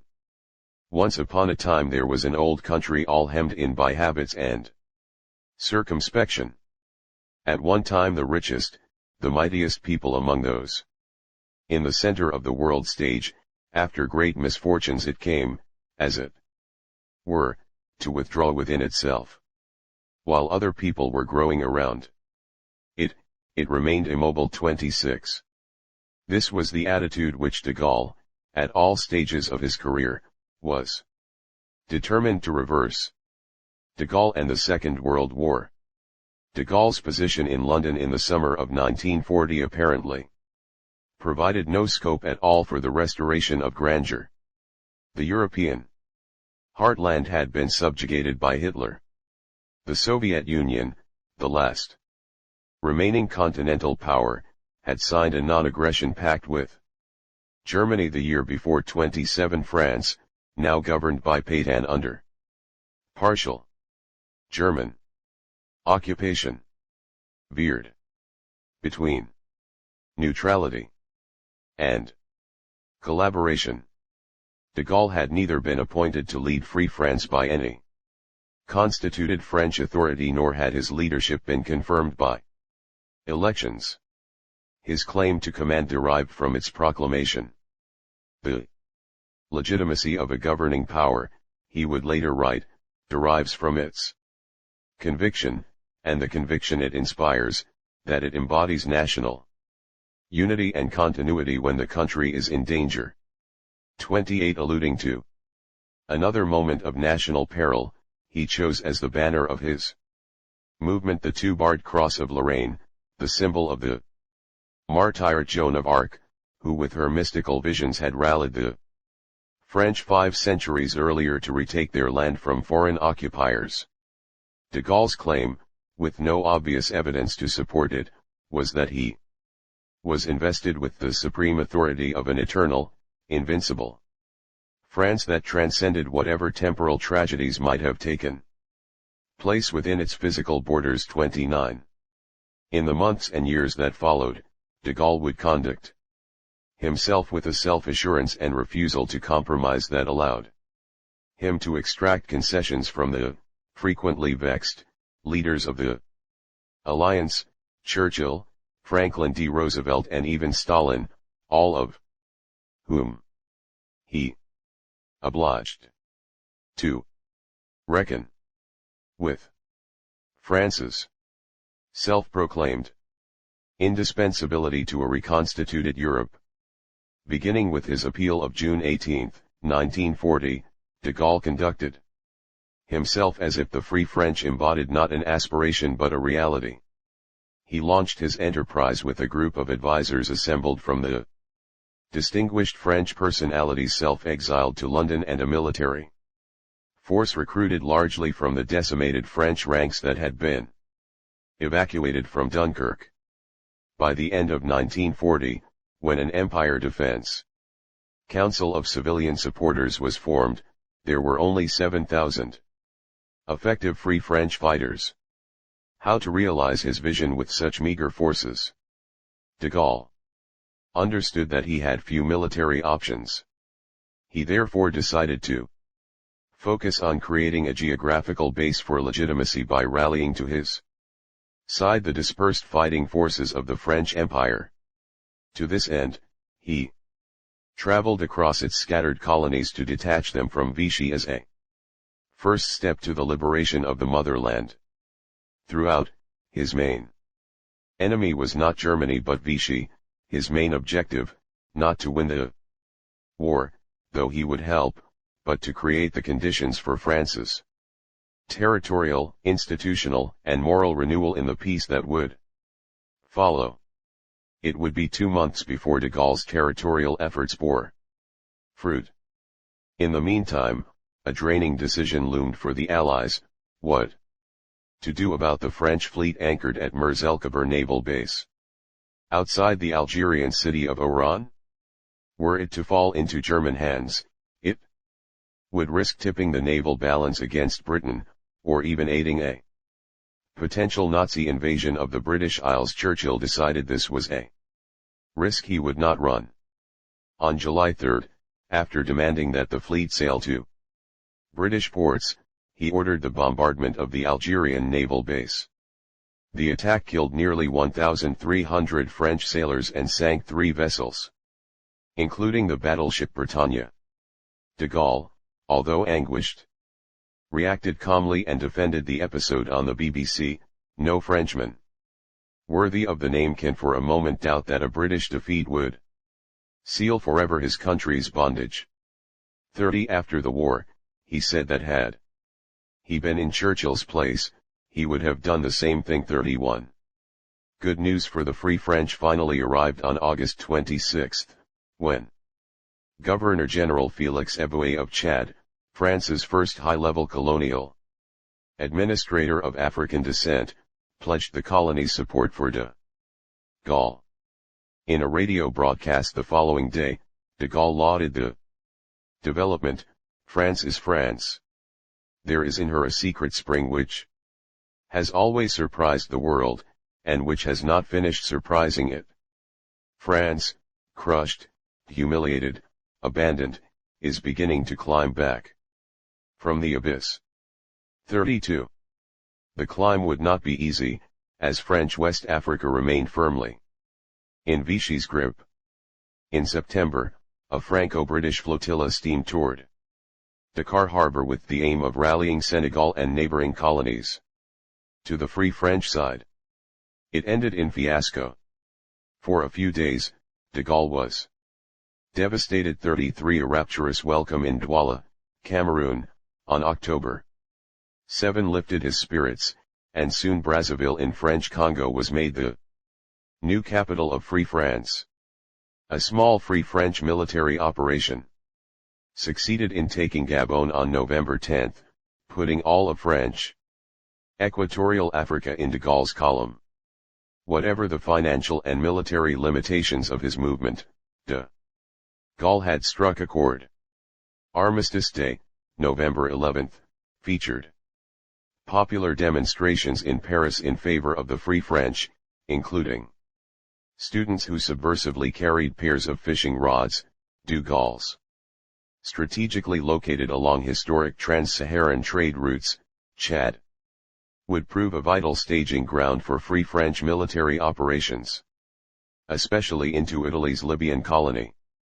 In early 1941, Free French Colonel Philippe Leclerc de Hautecloque led a column of 400 men across 1,000 miles of forbidding terrain to carry out a daring raid on Kufra, a southern Libyan oasis town where a full Italian garrison was stationed.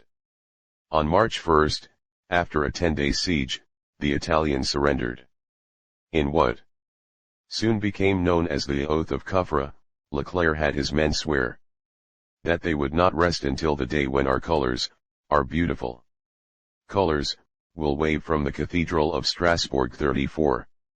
The Battle of Kufra was the first major Free French military victory in the war, a major lift of morale and a vindication of de Gaulle's precept: in our position, whoever stands still falls behind.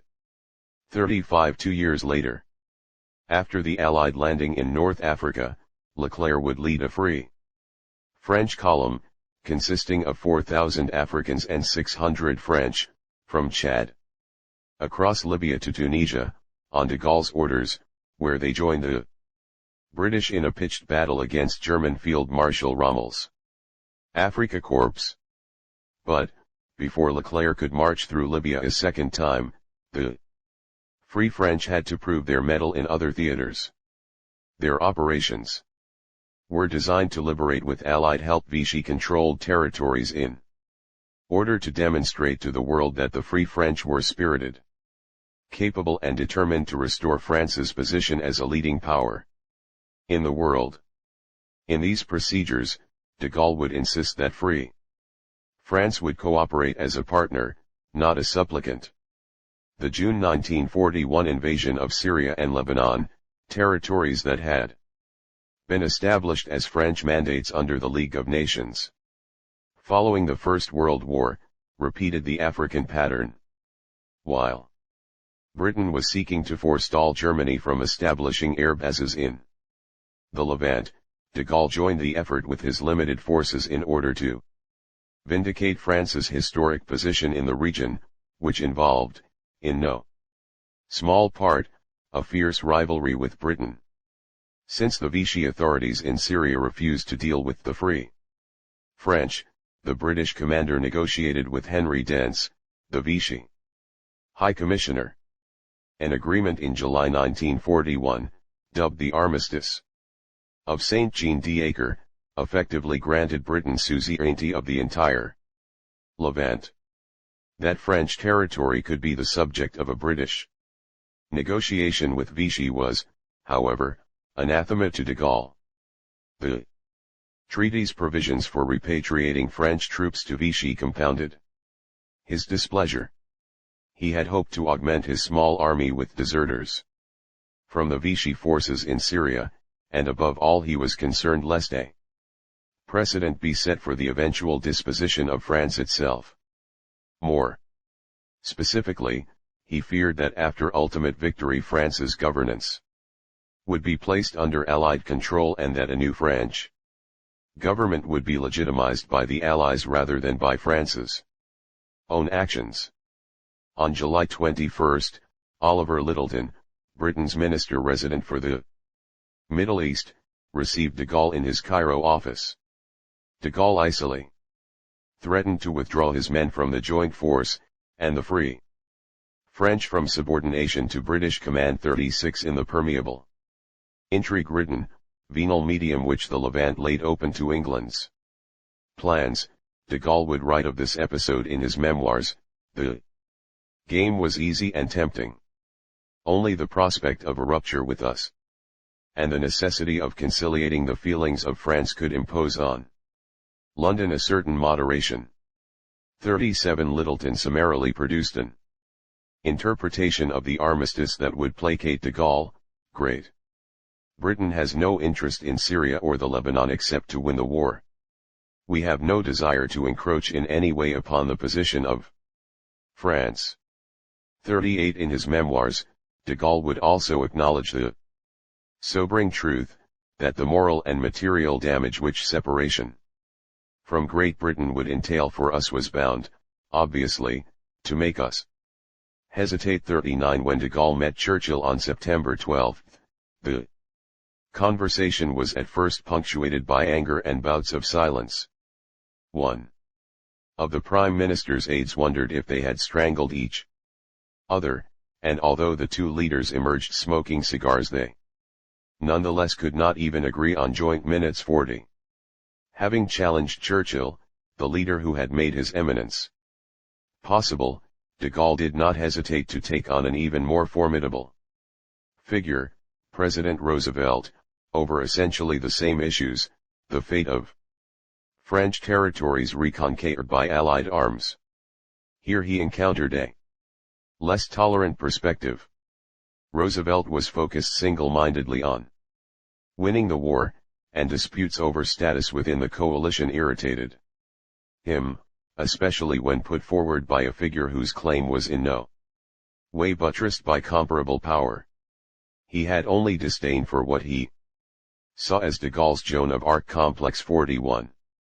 De Gaulle's controversies with America began over Saint-Pierre and Miquelon, two tiny islands off the coast of Newfoundland, vestigial remnants of France's North American empire that had been spared by the Treaty of Paris of 1763.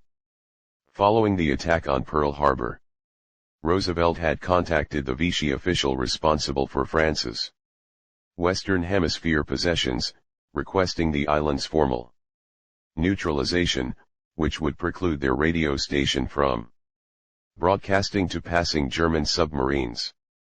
Though Vichy granted that request, de Gaulle found it unacceptable that any foreign country, even if benevolent, should interfere in French internal matters without his agreement.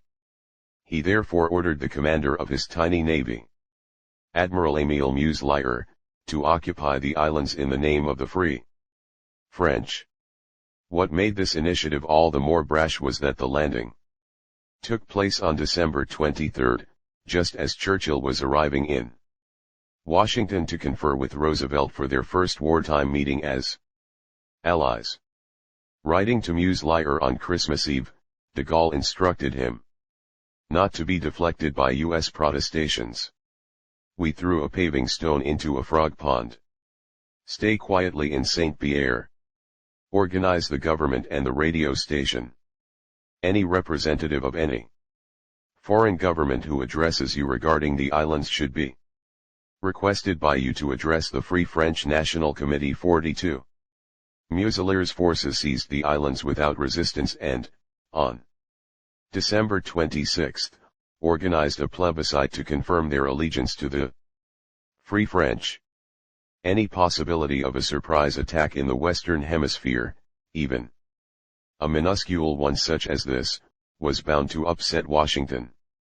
Especially 2 weeks after Pearl Harbor. Secretary of State Cordell Hull was so outraged that in a protest communiqué he referred to the so-called Free French, a phrase widely criticized in the media and Congress. 43. De Gaulle retaliated by, from then on, calling Hull the so-called Secretary of State. By February 1942, Sumner Welles, Hull's deputy, had restored cooperation between the Free French and Washington. 44. In this way, de Gaulle's apparently absurd stroke became a symbol of France's political recovery.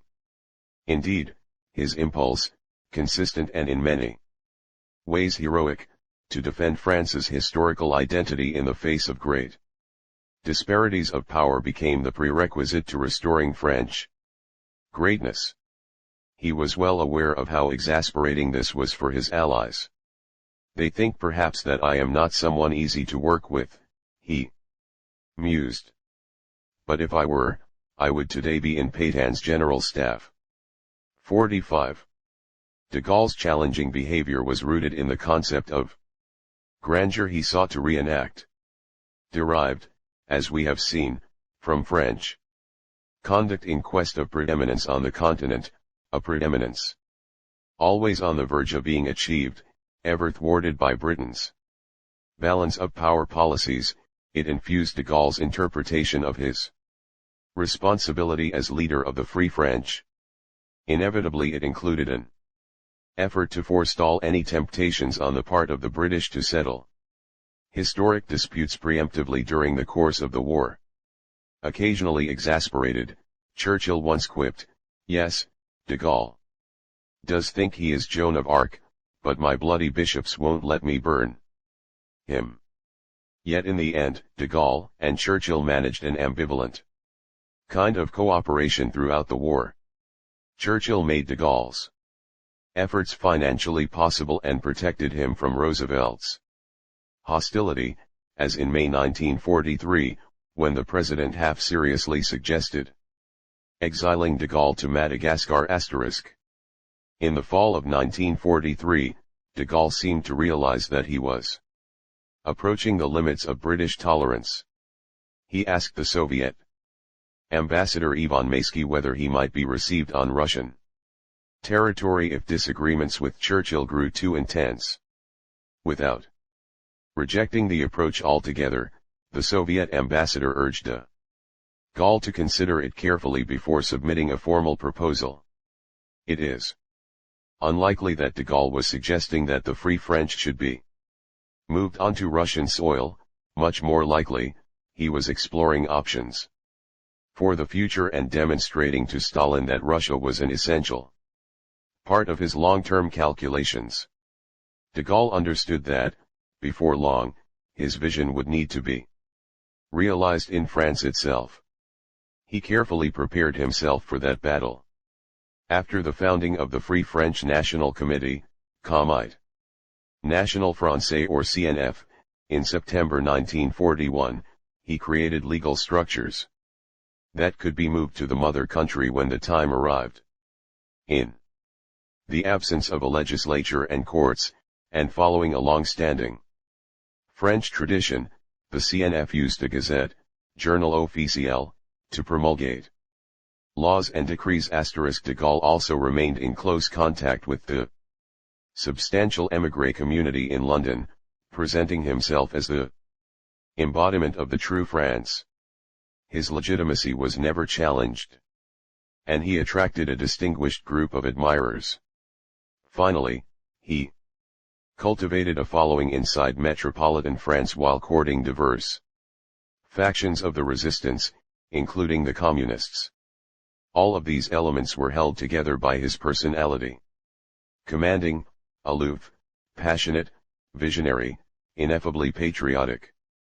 Thus on June 18, 1942, at a rally at the Royal Albert Hall in London to mark the second anniversary of the founding of the Free French, de Gaulle declared, "Once our task is finished, our role complete, following on from all those who have served France since the dawn of her history, preceding all those who will serve her for the eternity of her future, we will say to France simply, like the poet Charles P. Guy, Mother, look upon your sons who have fought for you." 46. The Free French would need all of this unquestioning, near mystical devotion to overcome their next challenge. North African Contest. On November 8, 1942, in Operation Torch, American and British forces landed in French Morocco and the vast territory of Algeria. The latter's three coastal regions were administered not as colonies but as departments of France, part of its domestic territory. Algeria held strategic importance for the Allies, not least because the territory was the base of a substantial army that might be recruited to augment Allied forces in the eventual invasion of Europe.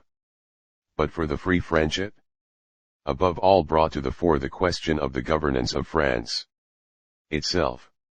Whichever of the contending forces inside Algeria prevailed could have a decisive claim to be the legitimate government of the French homeland when the war was over.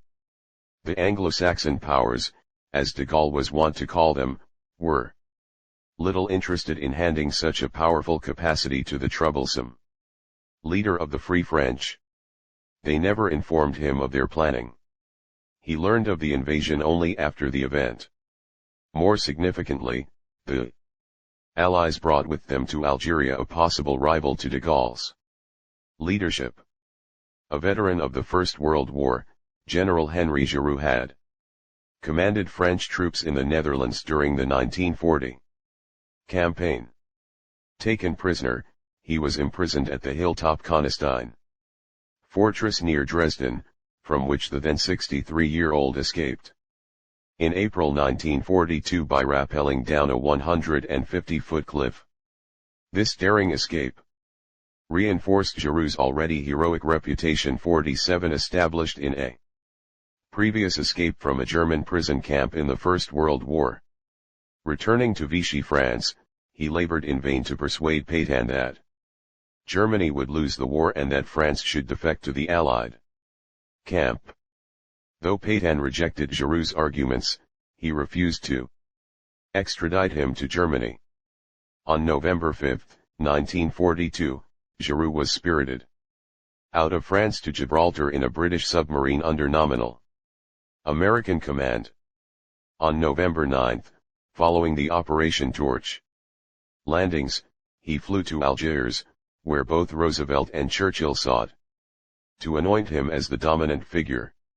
In this critical contest for political legitimacy, a third contender was also in Algiers, having arrived in his case shortly before the Allied landings. This was Admiral François Darlan, commander of the Vichy Navy, who had come ostensibly to visit his ailing son. Was this the first step in a disengagement by Pétain from the Germans, or a means to organize the defense of Algeria against a possible Anglo-American invasion? In such an ambiguous situation, the roles of collaborator and patriot could merge.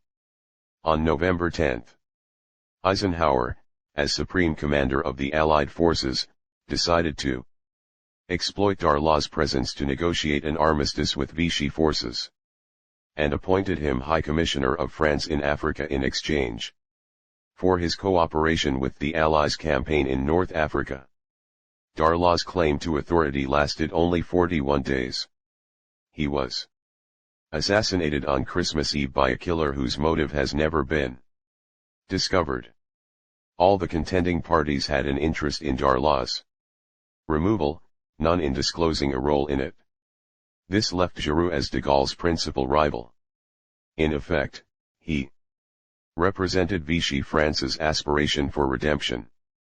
Before the dispute between the two generals could go very far, Roosevelt, Churchill, and their staffs met in Casablanca in January 1943 to plan the Anglo-American war strategy and to settle the dispute between, as Roosevelt saw it, two French prima donnas. Roosevelt presented his view of the matter to de Gaulle in their first encounter on January 22. He advocated de Gaulle's nightmare of an Anglo-Saxon trusteeship over reconquered France. The president again alluded to the lack of power on the part of the French people at this time to assert their sovereignty. The president pointed out that it was, therefore, necessary to resort to the legal analogy of trusteeship, and that it was his view that the Allied nations fighting in French territory at the moment were fighting for the liberation of France, and that they should hold the political situation in trusteeship for the French people. 48. Roosevelt's challenge forced the implicit to become explicit. De Gaulle used Archbishop Francis Spellman of New York to stress his determination to accept only a French solution.